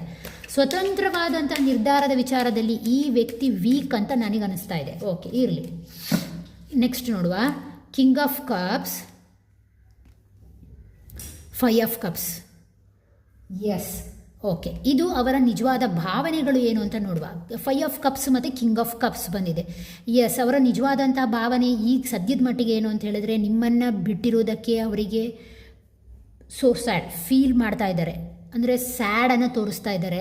ಅವರಿಗೆ ಗೊತ್ತಾಗಿದೆ ಜೀವನದಲ್ಲಿ ಇದೊಂದು ಬಹಳ ಒಂದು ದೊಡ್ಡ ಹಿಟ್ ನಿಮ್ಮನ್ನು ಬಿಟ್ಟಿರುವಂತಹದ್ದು ಅಂತ ಅನಿಸ್ತಾ ಇದೆ. ನೋ ಕಾಂಟ್ಯಾಕ್ಟ್ ಆಗಿದ್ದರೆ, ಮನೆಯಲ್ಲೇ ಇದ್ದು ಮಾತುಕತೆ ಇಲ್ಲ ಅಂತ ಏನಾದ್ರು ಇದ್ದರೆ, ಅಥವಾ ಆ ವ್ಯಕ್ತಿ ಸರಿ ಇಲ್ಲ ಅಂತ ಆದರೆ ಆ ವ್ಯಕ್ತಿಗೆ ಒಳಗೆ ಇನ್ನರ್ ಗಿಲ್ಟ್ ಫೀಲಿಂಗ್ ಕೂಡ ಇರಬಹುದು. ಬಹುಶಃ ಇನ್ನರ್ ಗಿಲ್ಟ್ ಫೀಲಿಂಗ್ ಇದೆ, ಆದರೆ ಅವರಿಗೆ ಅವರ ಫ್ಯಾಮಿಲಿ ಅಥವಾ ಇನ್ಯಾರ್ದು ಸಪೋರ್ಟ್ಸ್ ಕೂಡ ಇರಬಹುದು, ನಾನು ಇಲ್ಲ ಅಂತ ಹೇಳಲ್ಲ. ಬಟ್ ಆ ವ್ಯಕ್ತಿಗೆ ಕೆಲವೊಂದು ಸಲ ಅದು ಮೆಂಟಲಿ ಹರ್ಟ್ ಆಗುತ್ತೆ. ನೀವು ನಿಮ್ಮ ಅಪೀರಿಯನ್ಸ್ ಇಲ್ಲದೇ ಇರುವಂತಹದ್ದು, ನಿಮ್ಮ ಮಾತುಕತೆ ಇಲ್ಲದೇ ಇರುವಂತಹದ್ದು, ನಿಮ್ಮ ರಿಲೇಷನ್ಶಿಪ್ ಇಲ್ಲದೇ ಇರುವಂತಹದ್ದು ಆಗಾಗ ಹರ್ಟ್ ಆಗ್ತಾ ಇದೆ. ಅದರಿಂದ ಅವರು ಕೂಡ ಬೇಜಾರಾಗಿದ್ದಾರೆ ಅನ್ನುವಂತಹದ್ದನ್ನು ಹೇಳ್ತಾ ಇದೆ. ಕಿಂಗ್ ಆಫ್ ಕಪ್ಸ್ ಬಂದಿರೋದ್ರಿಂದ ಮತ್ತು ಕೆಲವರಿಗೆ ಏನು ಅಂತ ಹೇಳಿದ್ರೆ, ಹೋದರೆ ಹೋಗಲಿ, ನನ್ನ ಎಮೋಷನ್ಸ್ ಮುಖ್ಯ, ನನ್ನ ಸ್ವಾತಂತ್ರ್ಯ ಮುಖ್ಯ ಅನ್ನುವಂತಹ ಒಂದು ಡಾಮಿನೇಟಿಂಗ್ ಗುಣ ಕೂಡ ಕೆಲವರ ವೈಬ್ರೇಷನಲ್ಲಿ ಕಾಣಿಸ್ತಾ ಇದೆ, ಕೆಲವು ಎನರ್ಜಿಗಳ ವೈಬ್ರೇಷನ್ನಲ್ಲಿ ಕಾಣಿಸ್ತಾ ಇದೆ. ಆ್ಯಂಡ್ ದಟ್ ಮೀನ್ಸ್ ಅವರಲ್ಲಿರುವಂತಹ ಈಗೋ ಏನು ಮಾಡ್ತಾ ಇದೆ ಅಂತ ಹೇಳಿದರೆ, ನೀವಾಗಿಯೇ ಬನ್ನಿ, ನೀವಾಗಿಯೇ ಸರೆಂಡರ್ ಆಗಿ, ಈ ಸಮಸ್ಯೆಗೆ ನೀವೇ ಕಾರಣ ಅನ್ನುವಂತಹ ರೀತಿಯಲ್ಲಿ ಇದೆ. ಓಕೆನಾ? ಯಾಕೆ ಅಂತ ಹೇಳಿದರೆ, ಕಿಂಗ್ ಅಂತ ಹೇಳಿದಾಗ ಮೇಜರಾಗಿ ಇದು ಏನನ್ನು ಹೇಳುತ್ತೆ ಅಂತ ಹೇಳಿದರೆ, ಒಂದು ಡಾಮಿನೇಟಿಂಗ್, ಒಬ್ಬ ಇಗೋಯಿಸ್ಟಿಕ್, ಒಬ್ಬ ಲೀಡರ್ಶಿಪ್ ಕ್ವಾಲಿಟಿಯನ್ನು ಹೇಳುತ್ತೆ. ಹಾಗಾಗಿ ಅವ್ರು ಏನಂತ ಲೆಕ್ಕ ಹಾಕ್ತಾರೆ ಅಂತ ಹೇಳಿದರೆ, ನೀವಾಗಿಯೇ ಬನ್ನಿ, ನೀವಾಗಿಯೇ ಸಮಸ್ಯೆಯನ್ನು ಸರಿಪಡಿಸಿ, ನಿಮ್ಮಿಂದನೇ ಆ ತಪ್ಪುಗಳಾಗಿರುವಂತಹದ್ದು ಅನ್ನುವಂತಹ ರೀತಿಯಲ್ಲಿ ಅವರ ಭಾವನೆಗಳು ವ್ಯಕ್ತ ಆಗ್ತಾ ಇದೆ. ಓಕೆ, ಹಾಗಾದರೆ ನಿಜವಾಗಿಯೂ ಈ ರಿಲೇಷನ್ಶಿಪ್ಪಿನ ಅಡ್ಡಿ ಏನು? ಯಾಕಾಗಿ ಈ ರೀತಿ ರಿಲೇಷನ್ಶಿಪ್ಪಲ್ಲಿ ಗಲಾಟೆಗಳು ಅಡ್ಡಿ? ಸಾರಿ ಓಕೆ, ಏನು ಅಡ್ಡಿ ಅಂತ ಹೇಳಿದರೆ, ಎಗೇನ್ ಅದನ್ನೇ ಹೇಳ್ತಾ ಇದೆ. ಇಲ್ಲಿ ಏನಾಗಿದೆ ಅಂತ ಹೇಳಿದ್ರೆ, ಯಾರ್ದೋ ಒಂದು ವ್ಯಕ್ತಿ ಇದ್ದಾರೆ, ಪ್ರಮುಖವಾಗಿ ನಿಮ್ಮ ಕುಟುಂಬದಲ್ಲಿಯೇ ಇರ್ಬೋದು, ನೀವಿರುವಂತಹ ಸೊಸೈಟಿಯಲ್ಲಿಯೇ ಇರ್ಬೋದು, ಅಥವಾ ಅಕ್ಕಪಕ್ಕದವರೇ ಇರ್ಬೋದು, ಅಥವಾ ಅವರಿಗೆ ಯಾವುದಾದ್ರು ರಿಲೇಷನ್ಶಿಪ್ ಕೂಡ ಇರುವಂತಹ ಚಾನ್ಸಸ್ ಇದೆ. 3 ಆಫ್ ವಾಂಡ್ಸ್ ಬಂದಿದೆ, 3 ಆಫ್ ಕಪ್ಸ್ ಬಂದಿದೆ. ಮೂರು ದಟ್ ಮೀನ್ಸ್ ಏನು, ನಿಮ್ಮಿಬ್ಬರ ನಡುವೆ ಯಾರ್ದೋ ಒಂದು ಎಂಟ್ರಿ ಪಕ್ಕ ಇದೆ. ಅದರಿಂದಾಗಿ ಈ ರಿಲೇಷನ್ಶಿಪ್ಪಲ್ಲಿ ಆಗಾಗ ಗಲಾಟೆಗಳು ಬರ್ತಾ ಇದೆ. ಮತ್ತು ಕೆಲವರಿಗೆ ಏನು ಗೊತ್ತಾ, ದುಡ್ಡು, ಮನೆ, ಸೈಟ್, ಸಾಲಗಳು, ಇದರ ಇಶ್ಯೂಸ್ ನೇರವಾಗಿ ಕಾಣಿಸ್ತಾ ಇದೆ. ಇದು ಈ ಅಡ್ಡಿ ಆತಂಕಕ್ಕೆ ನೇರ ಕಾರಣ ಅಂತ ಹೇಳ್ತಾ ಇದೆ. ಮತ್ತು ಕೆಲವರಿಗೆ ಏನಾಗಿದೆ ಅಂತ ಹೇಳಿದರೆ, ಒಬ್ಬರು ತುಂಬಾ ದೇವರನ್ನು ನಂಬುವಂತಹದ್ದು, ಮತ್ತೊಬ್ಬರು ಸ್ಪಿರಿಚುವಲಿ ನಾಟ್ ಗ್ರೋಯಿಂಗ್, ಆ ವ್ಯಕ್ತಿ ಇಲ್ಲ, ನಾಸ್ತಿಕ ಸ್ವಭಾವದವರು. ಸಣ್ಣ ಸಮಸ್ಯೆ, ಈ ವ್ಯಕ್ತಿ ಸ್ಪಿರಿಚುವಲಿ ವ್ಯಕ್ತಿ ಅಲ್ಲ, 4 ಆಫ್ ಪೆಂಟಿಕಲ್ಸಲ್ಲಿ, ಆ ಒಂದು ಸಣ್ಣ ಕಿಡಿ ಕೂಡ ಈ ದಾಂಪತ್ಯದಲ್ಲಿ ಕೆಲವೊಮ್ಮೆ ಬಿರುಕನ್ನು ತರ್ತಾ ಇದೆ. ಅವ್ರಿಗೆ ಇಷ್ಟ ಆಗ್ತಾ ಇಲ್ಲ ನಿಮ್ಮ ಧಾರ್ಮಿಕ ಬುದ್ಧಿ ಇರ್ಬೋದು, ಅಥವಾ ನಿಮ್ಮ ರಿಚುವಲ್ಸ್ಗಳು ಮಾಡುವಂಥದ್ದು, ನಿಮ್ಮ ಒಂದು ನೀವು ಕೊಡುವಂತಹ ಆ ರಿಲೇಷನ್ಶಿಪ್ಪಿನ ಬಾಂಡೇಜೇ ಬೇರೆ, ಅವ್ರು ಕೊಡುವಂತಹ ರಿಲೇಷನ್ಶಿಪ್ಪಿನ ಬಾಂಡೇಜೇ ಬೇರೆ. ನೀವೇನು ಅಂತ ಹೇಳಿದ್ರೆ ಸ್ವಲ್ಪ ಎಮೋಷನಲಿ ಇದ್ದೀರಾ, ಅವರೊಂದು ಸ್ವಲ್ಪ ಏನು ಅಂತ ಹೇಳಿದ್ರೆ ಮೆಟೀರಿಯಲಿಸ್ಟಿಕ್ ಲೈಫ್ ಬಗ್ಗೆ ತುಂಬಾ ಆಲೋಚನೆ ಮಾಡುವಂಥ ವ್ಯಕ್ತಿತ್ವ, ಅದು ಕೂಡ ಹಾಗಾಗಿ ಕಿರಿಕಿರಿಯನ್ನು ಮಾಡ್ತಾ ಇದೆ. ಮತ್ತು ಕೆಲವರಿಗೆ ಅಡ್ಡಿ ಆತಂಕದಲ್ಲಿ ಏನಾಗ್ತಾ ಇದೆ ಅಂತ ಹೇಳಿದರೆ, ಒಂದು ಕಡೆಯಿಂದ ಕರಿಯರು, ಒಂದು ಕಡೆಯಿಂದ ಫ್ಯಾಮಿಲಿ, ಒಂದು ಕಡೆಯಿಂದ ಸೊಸೈಟಿ ಈ ರೀತಿಯಾಗಿದ್ದರೆ, ಇನ್ನೊಂದು ಕಡೆಯಿಂದ ನಿಮ್ಮ ಪ್ರೀತಿ, ನೀವು ಈ ರೀತಿಯಾಗಿದೆ. ಇದರಿಂದ ಏನಾಗ್ತಾ ಇದೆ ಅಂತ ಹೇಳಿದರೆ, ಬ್ಯಾಲೆನ್ಸ್ ಮಾಡೋದವ್ರಿಗೆ ಬಹಳ ಕಷ್ಟ ಅಂತ ಅನ್ನಿಸ್ತಾ ಉಂಟು ಈ ವ್ಯಕ್ತಿಗೆ. ಅದು ಕೂಡ ಬಹಳ ಪ್ರಮುಖ. ಹಾಗೆ ಅದರ ಜೊತೆಗೆ ಏನು ಅಂತ ಹೇಳಿದರೆ, ಇನ್ನೂ ಕೆಲವರಿಗೆ ಇದು ಫ್ರೆಂಡ್ಶಿಪ್ಪಿನೊಳಗಿರುವಂಥ ಪ್ರೀತಿ ಥರ ಕಾಣಿಸ್ತಾ ಉಂಟು. 2, 3 ಓಕೆನಾ? ಎಸ್, ಆದ್ದರಿಂದಾಗಿ ನನಗನಿಸುವಂತಹದ್ದೇನು ಅಂತ ಹೇಳಿದರೆ, ಬಹುಶಃ ಟೆಂಪ್ರರಿ ಆಗಿರುವಂತಹ ಅಟ್ರ್ಯಾಕ್ಷನ್ ಕೂಡ ಇರ್ಬೋದು. ಸಾರಿ ಟು ಸೇ ದಿಸ್, ಇದು ಕಂಟಿನ್ಯೂಟಿ ಸ್ವಲ್ಪ ಕ್ಲಿಕ್ ಆಗಲಿಕ್ಕೆ ಸಾಧ್ಯತೆ ಇಲ್ಲ. ಇದು ಅಡ್ಡಿ ಆತಂಕಕ್ಕೆ ನೇರ ಕಾರಣ ಅಂತ ಹೇಳ್ತಾ ಇದೆ. ಓಕೆನಾ? ಹಾಗಾದರೆ ಹಿಂದಿನ ಘಟನೆ ಏನಾದರೂ ಪ್ರಭಾವ ಬೀರ್ತಾ ಇದೆಯಾ? ಓಕೆ, ಈಗ ಈ ಅಡ್ಡಿ ಆತಂಕ ಬಂತಲ್ಲ, ಇದಕ್ಕೆ ಪಾಸ್ಟಲ್ಲಿ ಏನಾದರೂ ಅಡ್ಡಿ ಆತಂಕಗಳಿತ್ತಾ? 10 ಆಫ್ ವಾಂಡ್ಸ್ ಬಂದಿದೆ. ಹಿಂದಿನ ಘಟನೆ ಯಾವುದು ಕಾರಣ ಆಗಿದೆ ಈ ರಿಲೇಷನ್ಶಿಪ್ಪಿನ ಗಲಾಟೆಗೆ ಸಂಬಂಧಪಟ್ಟ ಹಾಗೆ? 4 ಆಫ್ ಕಪ್ಸ್, ಹೈ ಪ್ರಿಸ್ಟೆಸ್,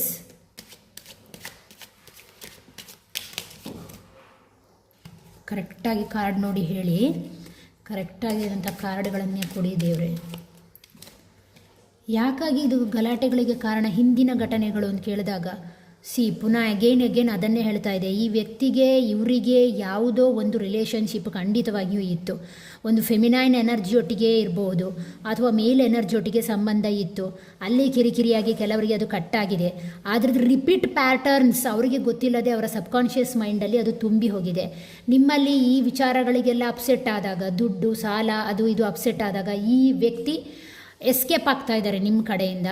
ಮತ್ತೊಬ್ಬರಿಗೆ ಏನಾಗಿದೆ, ಮತ್ತು ಕೆಲವರಿಗೆ ಏನಾಗಿದೆ ಅಂತ ಹೇಳಿದರೆ, ಹಿಂದಿನ ಪ್ಯಾಟರ್ನ್ಸಲ್ಲಿ ಏನಾಗಿದೆ ಅಂತ ಹೇಳಿದರೆ ಫ್ಯಾಮಿಲಿ ಬ್ಯಾಕ್ಗ್ರೌಂಡ್ ಅಷ್ಟು ಸರಿ ಇಲ್ಲ ಇವ್ರದ್ದು. ಇವರ ಫ್ಯಾಮಿಲಿ ಬ್ಯಾಕ್ಗ್ರೌಂಡಲ್ಲಿಯೇ ಜಗಳಗಳಿರ್ಬೋದು, ಅಥವಾ ಫ್ಯಾಮಿಲಿ ಬ್ಯಾಕ್ಗ್ರೌಂಡ್ನ ಸಾಲಗಳ ಸಮಸ್ಯೆ ಇರ್ಬೋದು, ಫ್ಯಾಮಿಲಿ ಬ್ಯಾಕ್ಗ್ರೌಂಡಲ್ಲಿ ಈ ರೀತಿಯ ಒಂದು ರಿಲೇಷನ್ಶಿಪ್ಪಿನ ಇಶ್ಯೂಸ್ಗಳ ಗಲಾಟೆಗಳಿರ್ಬೋದು. ಇದೆಲ್ಲವನ್ನು ನೋಡಿದಾಗ ಇವರಿಗೆ ಟೆನ್ಷನ್ ಆಗುತ್ತೆ. ಆ ಪ್ರೀತಿ ಇದ್ದರೂ, ಆ ಒಂದು ಕೆಲವರಿಗೆ ಆ ಜೆನ್ವಿನಿಟಿ ಇದ್ದರೂ ಕೂಡ ಆ ವ್ಯಕ್ತಿಗೆ ಅದು ಏನಾಗ್ತಾ ಇದೆ ಅಂತ ಹೇಳಿದರೆ, ಪ್ರಸ್ತುತವಾಗಿ ಪ್ರಾಕ್ಟಿಕಲ್ ಆಗಿ ಫ್ಯೂಚರ್ನ ಒಂದು ಡೈರೆಕ್ಷನ್ ತಗೊಳ್ಳಿಕ್ಕೆ ಆಗ್ತಾ ಇಲ್ಲ ಅನ್ನುವಂತಹದ್ದನ್ನು ಹೇಳ್ತಾ ಇದೆ. ಮತ್ತು ಕೆಲವರಿಗೆ ಹಿಂದಿನ ಘಟನೆ ನೋಡಿದಾಗ ಅವರ ತಾಯಿಯ ಎನರ್ಜಿ ಇರ್ಬೋದು, ಅಥವಾ ಅವರ ಅಕ್ಕ ತಂಗಿ ಯಾವುದೋ ವಿಚಾರದಲ್ಲಿ ಅವರಿಗೆ ಹರ್ಟ್ ಆಗಿದೆ. ಆ ಒಂದು ಹರ್ಟಿಂದ ಅವ್ರು ಏನು ಮಾಡ್ತಾ ಇದ್ದಾರೆ ಅಂದರೆ ನಿಮ್ಮ ಮೇಲೆ ಡಾಮಿನೇಟ್ ಮಾಡ್ತಾ ಇರಬಹುದು ಇನ್ನೂ ಕೆಲವರಿಗೆ. ಅದು ಕೂಡ ಕಾರಣ ಅಂತ ನನಗನ್ನಿಸ್ತಾ ಇದೆ. Knight of pentacles. ಓಕೆ, ಯಾಕೆ ನೈಟ್ ಆಫ್ ಪೆಂಟಿಕಲ್ಸ್? ಹಿಂದಿನ ಯಾವ ಘಟನೆಗಳಿಗಾಗಿ ಈ ಎನರ್ಜಿ ಕೊಟ್ಟರೆ? ಹಿಂದಿನ ಯಾವ ಎನರ್ಜಿಗಳಿಗಾಗಿ ಓಕೆ ಅವರಿಗೆ ಯಾವುದೋ ಒಂದು ರೀತಿಯ ಭಯ ಇದೆ. ದಟ್ ಮೀನ್ಸ್ ಅವರ ಸೋಷಿಯಲ್ ಇಶ್ಯೂಸ್ ಇರ್ಬೋದು. ಎರಡೂ ಕೂಡ ಫೆಮಿನೈನ್ ಎನರ್ಜಿ ಆಗಿರೋದ್ರಿಂದ ಯಾವುದೋ ಹೆಣ್ಣಿನ ಎನರ್ಜಿಯಿಂದ ಕೆಲವರಿಗೆ ಇದು ಹರ್ಟ್ ಆಗಿರುವಂತಹ ಸಾಧ್ಯತೆ ಇದೆ. ಆದ್ದರಿಂದಾಗಿ ಈ ವ್ಯಕ್ತಿ ಇಷ್ಟೊಂದು ಈಗೋಯಿಸ್ಟಿಕ್ ಆಗಿ ಸ್ವಲ್ಪ ಡಾಮಿನೇಟ್ ಆಗಿ ವರ್ತನೆ ಮಾಡ್ತಾ ಇರಬಹುದು ಬಹುಶಃ. ಓಕೆನಾ? ಅವರು ಅಂತಹ ಇಶ್ಯೂಸ್ಗಳನ್ನು ಎದುರಿಸಿರಬಹುದು ಅನ್ನುವಂಥದ್ದನ್ನು ಹೇಳ್ತಾ ಇದೆ. ಮತ್ತು ಕೆಲವರಿಗೆ ಹುಟ್ಟು ಸ್ವಭಾವ, ಮಾತಿನ ಮೇಲೆ ಹಿಡಿತಾ ಇಲ್ಲದಿರುವಂತಹದ್ದು, ಬುದ್ಧಿ ಮೇಲೆ ಹಿಡಿತಾ ಇಲ್ಲದೇ ಇರುವಂತಹದ್ದು. ಅವರು ಹಿಂದೆ ಕೂಡ ಅದೇ ಪ್ಯಾಟರ್ನ್ಸ್ನಲ್ಲಿ ಪ್ಯಾಟರ್ನ್ಸಲ್ಲಿ ಇದ್ದರು. ಅದಕ್ಕೇನಂತಾರೆ, ಅದೇ ರೀತಿ ಒಂದು ಚಾಳಿಯಲ್ಲಿ ಇದ್ದರು ಅಂತ ಅನಿಸುತ್ತೆ. ಅದನ್ನೇ ಕಂಟಿನ್ಯೂಟಿ ಮಾಡ್ತಾ ಇದ್ದಾರೆ ಅಂತ ಹೇಳುವಂತಹದನ್ನು ಇದು ತೋರಿಸ್ತಾ ಇದೆ. ಓಕೆ, ನೆಕ್ಸ್ಟ್ ಹಾಗಾದರೆ ಮುಂದಿನ ಬೆಳವಣಿಗೆ ಏನಿರಬಹುದು? ಈ ಒಂದು ರಿಲೇಷನ್ಶಿಪ್ಪಿನ ಮುಂದಿನ ಬೆಳವಣಿಗೆ ಹೇಗಿರುತ್ತೆ? ಯಾವ ರೀತಿಯಾಗಿ ಕಾರ್ಡ್ಗಳನ್ನು ಕೊಡ್ತೀರಾ? ಮುಂದಿನ ಬೆಳವಣಿಗೆ ಏನು? Knight of cups, 4 of wands, congrats, 5 of swords, king of wands. ಕೆಲವರಿಗೆ ಏನಾಗ್ಬೋದು ಗೊತ್ತಾ, ಇದು ಡಿಸ್ಟೆನ್ಸ್ ರಿಲೇಷನ್ಶಿಪ್, ಫ್ರೆಂಡ್ಶಿಪ್ಪಲ್ಲಿ ಬಂದಿರುವಂತಹದ್ದಾಗಿದ್ದರೆ, ಅನ್ಮ್ಯಾರಿಡ್ ಆಗಿದ್ದರೆ, ಏನಾದರೂ ಮಾತುಕತೆ ಬಿಟ್ಟು ಹೋಗಿದರೆ ಬಹುಶಃ ಮಾತುಕತೆ ತಿಂಗಳ ಒಳಗೆ ಬರ್ಬೋದು. ಓಕೆನಾ? ಮಾತುಕತೆ ಬರಬಹುದು. ಸಣ್ಣ ವಿಚಾರದಲ್ಲಿ ಮಾತುಕತೆ ಶುರುವಾಗಿ ಅದು ಸರಿಯಾಗಬಹುದು ಅನ್ನುವಂತಹದ್ದನ್ನು ಹೇಳ್ತಾ ಇದೆ. 4 ಆಫ್ ವಾಂಡ್ಸ್ ಬಂದಿರೋದ್ರಿಂದ ಬಹುಶಃ ಇದು ವಾಂಡ್ಸ್ನ ಎನರ್ಜಿ ಆಗಿರೋದ್ರಿಂದ ಇನ್ನೊಂದು ಸಾಧಾರಣ 4 to 6 ಮಂತ್ಸ್ ಒಳಗೆ ಈ ರಿಲೇಷನ್ಶಿಪ್ ಸರಿಯಾಗಬಹುದು. ಥರ್ಡ್ ಪರ್ಸನ್ ಎಂಟ್ರಿಯನ್ನು ಹೊರಗೆ ಮಾಡಿದರೆ ಕುಟುಂಬ ಮತ್ತೆ ಒಂದಾಗುತ್ತೆ ಅನ್ನುವಂತಹದ್ದನ್ನು ಈ ಕಾರ್ಡ್ ಹೇಳ್ತಾ ಇದೆ. ಹಾಗೆ ಅದರ ಜೊತೆಗೆ 5 ಆಫ್ ಸೋರ್ಡ್ಸ್ ಬಂದಿರೋದ್ರಿಂದ ಕೆಲವು ಎನರ್ಜಿಗಳಿಗೆ ಏನಾಗ್ಬೋದು ಅಂತ ಹೇಳಿದರೆ ಕಂಪ್ಲೀಟಾಗಿ ಇದು ಬ್ರೇಕಪ್ ಆಗಿ ಹೊರಗಡೆ ಹೋಗ್ಬೋದು. ಅದರ ಜೊತೆಗೆ ಏನು ಅಂತ ಹೇಳಿದರೆ ಒಂದು ಪರ್ಸನ್ ಮತ್ತೊಂದು ಪರ್ಸನ್ನಲ್ಲಿ ಮಾಡೋದ್ರಿಂದಾಗಿ ಸ್ವಾತಂತ್ರ್ಯತೆ ಸಿಕ್ಕುತ್ತೆ. ಅಂತಹ ಒಬ್ಬ ವ್ಯಕ್ತಿಯಿಂದ ಬಹುಶಃ ಕೆಲವರಿಗೆ ಅವರ ಫ್ರೀಡಮನ್ನು ಅವರು ಪಡ್ಕೊಳ್ತಾರೆ ಅನ್ನುವಂತಹ ರೀತಿಯಲ್ಲಿ ಈ ರೀಡಿಂಗ್ ಬರ್ತಾ ಇದೆ.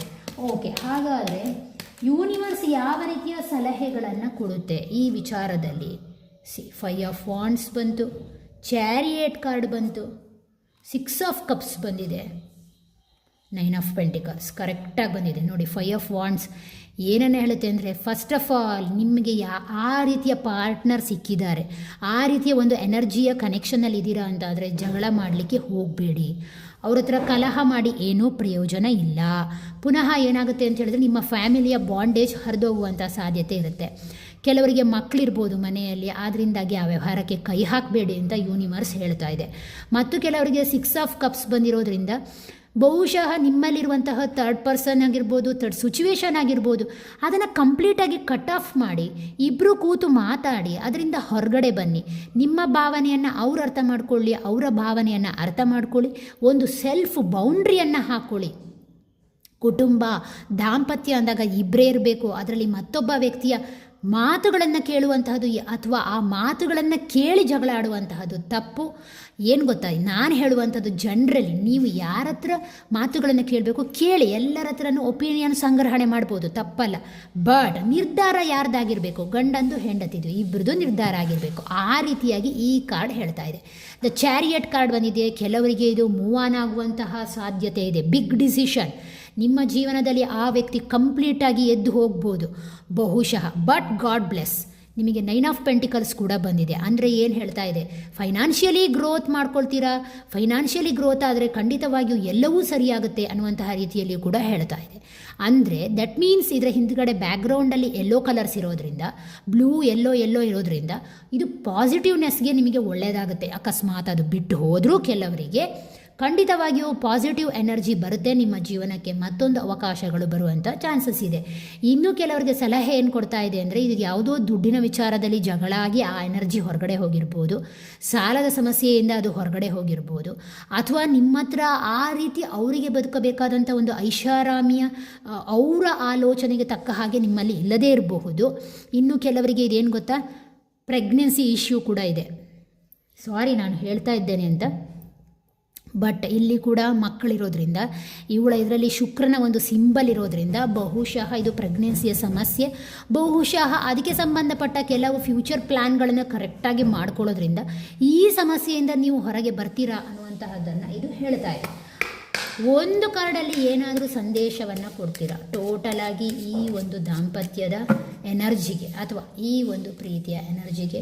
ನೈಟ್ ಆಫ್ ಸೋರ್ಡ್ಸ್ ಬಂದಿದೆ. ನೈಟ್ ಆಫ್ ಸೋರ್ಡ್ಸ್ ಅಗೇನ್ ಏನು ಹೇಳ್ತಾ ಇದೆ, ಒಂದು ಬಫರ್ ಕಾರ್ಡನ್ನು ತೆಗೆಯೋಣ. ಇಲ್ಲಿ ನೇರವಾಗಿ ನೋಡೋದು ತಪ್ಪಾಗುತ್ತೆ, ಕೋರ್ಟ್ ಕಾರ್ಡ್ ಆಗಿರೋದ್ರಿಂದ ಒಂದು ಬಫರ್ ಕಾರ್ಡ್. 10 ಆಫ್ ಸೋರ್ಡ್ಸ್. ಜೀವನ ಅಂದಾಗ ಕಷ್ಟ ನಷ್ಟಗಳು ಲಾಭ ಎಲ್ಲ ಇದ್ದಿದೆ. ಫಸ್ಟ್ ಆಫ್ ಆಲ್ ಮಾತಿನ ಮೇಲೆ ನಿಗಾ ಬೇಕು. ಎರಡನೇದಾಗಿ ಏನು ಅಂತ ಹೇಳಿದ್ರೆ, ನಿಮ್ಮ ಎಮೋಷನ್ಸನ್ನು ಕಂಟ್ರೋಲ್ ಮಾಡಿ. ನಿಮಗೆ ಯಾವ ವಿಚಾರದಲ್ಲಿ ಪ್ರಗತಿ ಬೇಕೋ ಅದರ ಕಡೆಗೆ ಗಮನ ಕೊಡಿ. ಮತ್ತೊಂದು, ನಿರ್ಧಾರಗಳನ್ನು ಸರಿಯಾಗಿ ತೆಗೆದುಕೊಳ್ಳಿ ಅನ್ನುವಂತಹದ್ದನ್ನು ನೇರವಾಗಿ ಹೇಳ್ತಾ ಇದೆ. ಕರೆಕ್ಟಾದಂಥ ಡಿಸಿಷನಿಂದ ಈ ಸಮಸ್ಯೆಯಿಂದ ಕಂಪ್ಲೀಟಾಗಿ ಹೊರಗೆ ಬರ್ತೀರಾ. ಮೆಂಟಲಿ ಭಯಪಡುವಂಥದ್ದು ಫಿಯರ್ನೆಸ್ಸನ್ನು ಕಡಿಮೆ ಮಾಡ್ಕೊಳ್ಳಿ ಅಂತ ಹೇಳ್ತಾ ಇದೆ. ಇದಕ್ಕೆ ಸಂಬಂಧಪಟ್ಟಾಗೆ ಬಫರ್ ಮಾಡಿದಾಗ 10 ಆಫ್ ಸೋರ್ಡ್ಸ್ ಬಂದಿದೆ. ಹರ್ಟ್ ಆಗಬೇಡಿ, ಬೇರೆಯವ್ರನ್ನ ಮಾತು ಕೇಳಿ ನೋವಿಗೆ ಒಳಗಾಕ್ಕೊಂಡು ನಿಮ್ಮನ್ನು ನೀವು ಬಂಧಿಸ್ಕೊಳ್ಬೇಡಿ. ಸ್ವತಂತ್ರವಾದಂತಹ ಆಲೋಚನೆಗಳು ಮುಂದಿನ ಜೀವನವನ್ನು ಓಪನ್ ಮಾಡುತ್ತೆ, ದಾರಿ ತೋರಿಸುತ್ತೆ ಅನ್ನುವಂತಹದ್ದನ್ನು ಹೇಳ್ತಾ ಇದೆ. ದಟ್ ಮೀನ್ಸ್ ಇವನು ಇಲ್ಲಿ ಸತ್ತಿಲ್ಲ, ಬಟ್ ಶತ್ರುಗಳಿಗೆ ಏನು ತೋರಿಸ್ತಾ ಇದ್ದಾನೆ, ತಾನು ಸತ್ತಿದ್ದೇನೆ ಅನ್ನುವಂತಹ ರೀತಿಯಲ್ಲಿ ಜೆಸ್ಚರ್ಸನ್ನು ತೋರಿಸ್ತಾ ಇದ್ದಾನೆ. ಇವನ ಕೈ ಏನಾಗಿದೆ ಅಂತ ಹೇಳಿದ್ರೆ ಹೀಗೆ ಬಿದ್ದಿದೆ. ದಟ್ ಮೀನ್ಸ್ ಅವನ ಕಡೆಯವರಿಗೆ ಏನು ಸಿಗ್ನಲ್ ಕೊಡ್ತಾ ಇದ್ದೇನೆ, ನಾನು ಇನ್ನೂ ಬದುಕಿದ್ದೇನೆ, ಸ್ವಲ್ಪ ವೆಯ್ಟ್ ಮಾಡು, ಎಲ್ಲವನ್ನು ಸರಿ ಮಾಡ್ತೇನೆ ಅಂತ. ಅದೇ ರೀತಿ ಯೂನಿವರ್ಸ್ ಹೇಳ್ತಾ ಇದೆ, ವೆಯ್ಟ್ ಮಾಡು, ಎಲ್ಲ ಸರಿಯಾಗತ್ತೆ. ಪೇಷನ್ಸ್ ಈಸ್ ವರ್ಚ್ಯೂ, ತಾಳ್ಮೆ ಅನ್ನುವಂತಹದ್ದು ಬಹಳ ಮುಖ್ಯ ಅನ್ನುವಂತಹದ್ದು ಈ ರಿಲೇಷನ್ಶಿಪ್ಪಿಗೆ ಸಂಬಂಧಪಟ್ಟ ಹಾಗೆ ಕಾರ್ಡ್ಗಳು ಹೇಳ್ತಾ ಇದೆ. ಓಕೆನಾ? ಎಸ್, ಇದಾಗಿತ್ತು ಫಸ್ಟ್ ಪೈಲ್ ಅವರ ರೀಡಿಂಗ್. ಲಾಸ್ಟಲ್ಲಿ 2 ಕಾರ್ಡಿಗೆ ಸೇರಿದನ್ನು ನೋಡುವ, ಆಯಿತಾ, ಅವರ ಫೀಲಿಂಗ್ಸ್ ಏನಿದೆ ಅಂತ. ಯಾಕೆ ಅಂತ ಹೇಳಿದರೆ ಸ್ವಲ್ಪ ಇದು ಡೀಪ್ ಸ್ಪ್ರೆಡ್ ಆಗಿರೋದ್ರಿಂದ. ಎಸ್, ಬನ್ನಿ ಈ ಪೈಲ್ ಆಯ್ಕೆ ಮಾಡಿದವರಿಗೆ ಹೇಗೆ ಬರುತ್ತೆ ನೋಡೋಣ. ಓಕೆ, ಸಾರಿ, ಫ್ಲಿಪ್ ಆಗಿರುವಂಥ ಕಾರ್ಡನ್ನು ಕೊಡಿ. Yes, 10 of wands. ಪ್ರಸ್ತುತ ಪರಿಸ್ಥಿತಿ, ಪ್ರಸ್ತುತ ಇವರ ಮನಸ್ಸಿನಲ್ಲಿರುವಂತಹ ವ್ಯಕ್ತಿಯ ಪರಿಸ್ಥಿತಿ ಹೇಗಿದೆ. ಓಕೆ, ನೀವು ಯಾರ ಕುರಿತು ಆಲೋಚನೆ ಮಾಡ್ತಾ ಇದ್ದೀರೋ ಆ ವ್ಯಕ್ತಿಗೆ ತುಂಬಾ ಪ್ರೆಷರ್ ಇದೆ. ಅವರ ಮನೆಯ ಕಡೆಯಿಂದ ಪ್ರೆಷರ್ ಇದೆ, ಅವರ ಫ್ಯಾಮಿಲಿ ಕಡೆಯಿಂದ ಪ್ರೆಷರ್ ಇದೆ ಅವ್ರ ಮೇಲೆ. ಅವರಿಗೆ ನಿಮ್ಮ ಆಲೋಚನೆಗಳಲ್ಲದೆ ಅವರ ಉದ್ಯೋಗ, ಅವರ ಕರ್ತವ್ಯಗಳು ಅಥವಾ ಅವರು ಏನನ್ನು ಮಾಡಬೇಕು ಅದರ ಬಗ್ಗೆ ಗೋಲ್ಗಳ ಕಡೆಗೆ ಅವರಿಗೆ ತುಂಬಾ ಪ್ರೆಷರ್ ಇದೆ ಅನ್ನುವಂತಹದ್ದನ್ನು ಹೇಳ್ತಾ ಇದೆ. ಹಾಗೆ ಅದರ ಜೊತೆಗೆ ನಿಮ್ಮ ವಿಚಾರ ಬಂದಾಗ ಅವರು ಡ್ರೈನ್ ಆಗಿದ್ದಾರೆ ಅನ್ನುವಂತಹದ್ದನ್ನು ನೇರವಾಗಿ ಹೇಳ್ತಾ ಇದೆ. ನೆಕ್ಸ್ಟ್ ಬಂದಿದೆ ಅದರ ಕೆಳಗೆ ಕ್ವೀನ್ ಆಫ್ ಕಪ್ಸ್ ಬಂದಿರೋದ್ರಿಂದ ಕೆಲವು ಎನರ್ಜಿ ಹೇಗಿದೆ ಅಂತ ಹೇಳಿದ್ರೆ, ಅವರು ಸ್ವಲ್ಪ ಸೆನ್ಸಿಟಿವ್ ಪರ್ಸನ್, ಮೆಚೂರ್ಡ್ ಆಗಿರುವಂತಹ ವ್ಯಕ್ತಿ. ಬಟ್ ಇವರು ಏನು ಅಂತ ಹೇಳಿದರೆ ತಮ್ಮ ಫೀಲಿಂಗನ್ನು ಹೈಡಿಂಗ್ ಮಾಡ್ತಾ ಇದ್ದಾರೆ ಅನ್ನುವಂತಹ ರೀತಿಯಲ್ಲಿ ಇದು ಹೇಳ್ತಾ ಇದೆ. ಅದರ ಜೊತೆಗೆ ಇಲ್ಲಿ ಬಂದಿದೆ 8 ಆಫ್ ಪೆಂಟಿಕಲ್ಸ್ ಮತ್ತು 9 ಆಫ್ ಸೋರ್ಡ್ಸ್. 8 ಆಫ್ ಪೆಂಟಿಕಲ್ಸ್ ಬಂದಿರೋದ್ರಿಂದ ಫಸ್ಟ್ ಆಫ್ ಆಲ್ ಇವರು ನಿಮ್ಮ ಜೀವನದಿಂದ ಸ್ವಲ್ಪ ವಾಕವೇ ಆಗಿರುವಂತಹದ್ದು ನನಗೆ ನೇರವಾಗಿ ಕಾಣಿಸ್ತಾ ಇದೆ. ಅವರ ಕೆಲಸದಲ್ಲಿ ಅವರು ನಿರಂತರವಾಗಿ ತೊಡಗಿಕೊಳ್ತಾ ಇದ್ದಾರೆ. ಅವರು ಸ್ವಲ್ಪ ಸೋಷಿಯಲ್ ಆ ಸೊಸೈಟಿ, ಆ ಸಮಾಜದ ನಡುವಿಂದ ಡಿಸ್ಟೆನ್ಸನ್ನು ಮೇಂಟೈನ್ ಮಾಡ್ತಾ ಇದ್ದಾರೆ ಅನ್ನುವಂತಹದ್ದನ್ನು, ಆ ಸರ್ಕಲಿಂದನೇ ಡಿಸ್ಟೆನ್ಸ್ ಮೇಂಟೈನ್ ಮಾಡ್ತಾ ಇದ್ದಾರೆ. ಐಸೋಲೇಟ್ ಆಗಿ ಅವರ ಕೆಲಸದಲ್ಲಿ ಅವರು ತೊಡಗಿಕೊಂಡಿದ್ದಾರೆ, ವರ್ಕ್ಹಾಲಿಕ್ ಆಗಿದ್ದಾರೆ ಅನ್ನುವಂತಹದ್ದನ್ನು ಹೇಳ್ತಾ ಇದೆ. 9 ಆಫ್ ಸೋರ್ಡ್ಸ್ ಬಂದಿರೋದ್ರಿಂದ ಮತ್ತೆ ಕೆಲವರಿಗೆ ನಿದ್ದೆಗೆ ಸಮಸ್ಯೆ ಆಗ್ತಾ ಇದೆ. ರಾತ್ರಿ ಹೊತ್ತು ನಿಮ್ಮ ಒಂದು ಪ್ರೀತಿ, ನಿಮ್ಮ ಕಳೆದಂತಹ ಜೀವನದ ಬಗೆಗಿನ ಯೋಚನೆಗಳು ಅವರ ತಲೆಯಲ್ಲಿ ಓಡ್ತಾ ಇದೆ ಅನ್ನುವಂತಹದ್ದನ್ನು ಹೇಳ್ತಾ ಇದೆ. ಮತ್ತು ಕೆಲವರಿಗೆ ಏನು ಅಂತ ಹೇಳಿದ್ರೆ ಗಾಸಿಪ್ಗಳು, ಆ ಜಗಳಗಳು ನೆನಪಾಗ್ತಾ ಇದೆ. ಆ ಗಾಸಿಪ್ನ ಬಗ್ಗೆ ಮತ್ತೆ ಮತ್ತೆ ಅವರಿಗೆ ಭಯ, ಆತಂಕ, ಖಿನ್ನತೆಗಳನ್ನು ತರ್ತಾ ಇದೆ ಅನ್ನುವಂತಹ ರೀತಿಯಲ್ಲಿ ಬರ್ತಾ ಇದೆ. ಓಕೆ, ಇವರು ಮುಚ್ಚಿಟ್ಟಿರುವಂತಹ ಸತ್ಯ ಏನಾದರೂ ಇದೆಯಾ? ಏನನ್ನು ಇವರು ಮುಚ್ಚಿಟ್ಟಿದ್ದಾರೆ? ಎಸ್, ಫ್ಲಿಪ್ ಆಯಿತು ಒಂದು ಕಾರ್ಡ್.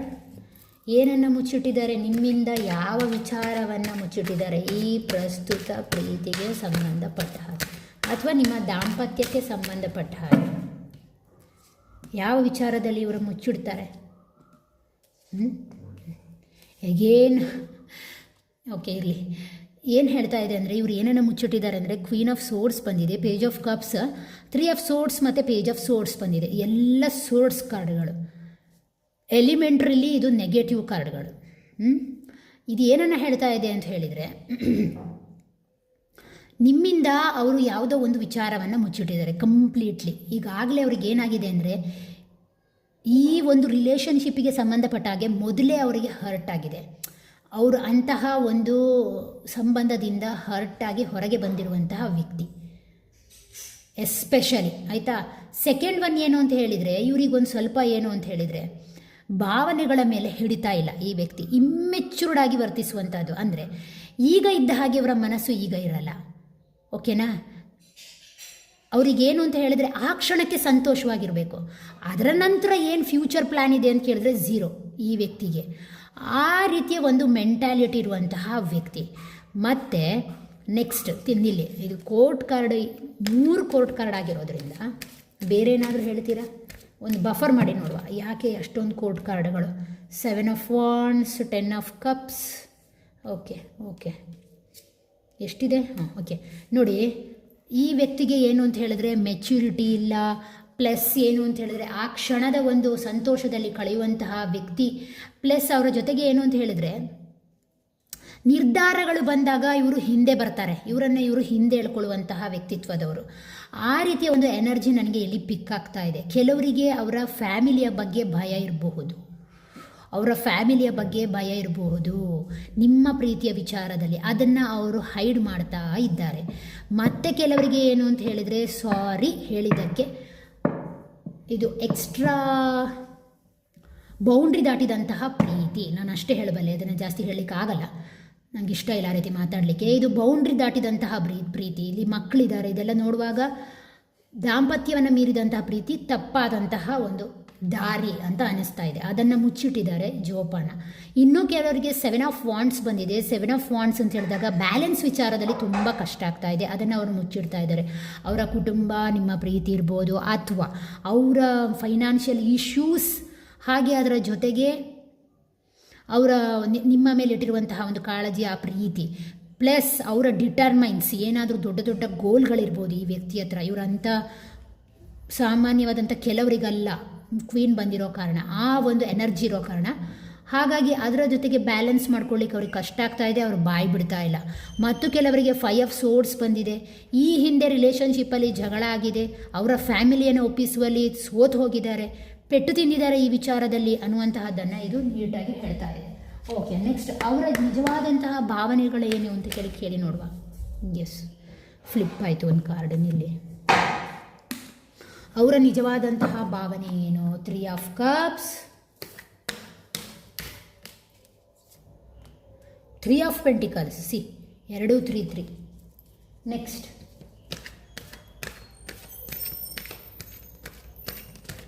ಇನ್ನೊಂದು ಕಾರ್ಡ್ ಕೊಡಿ.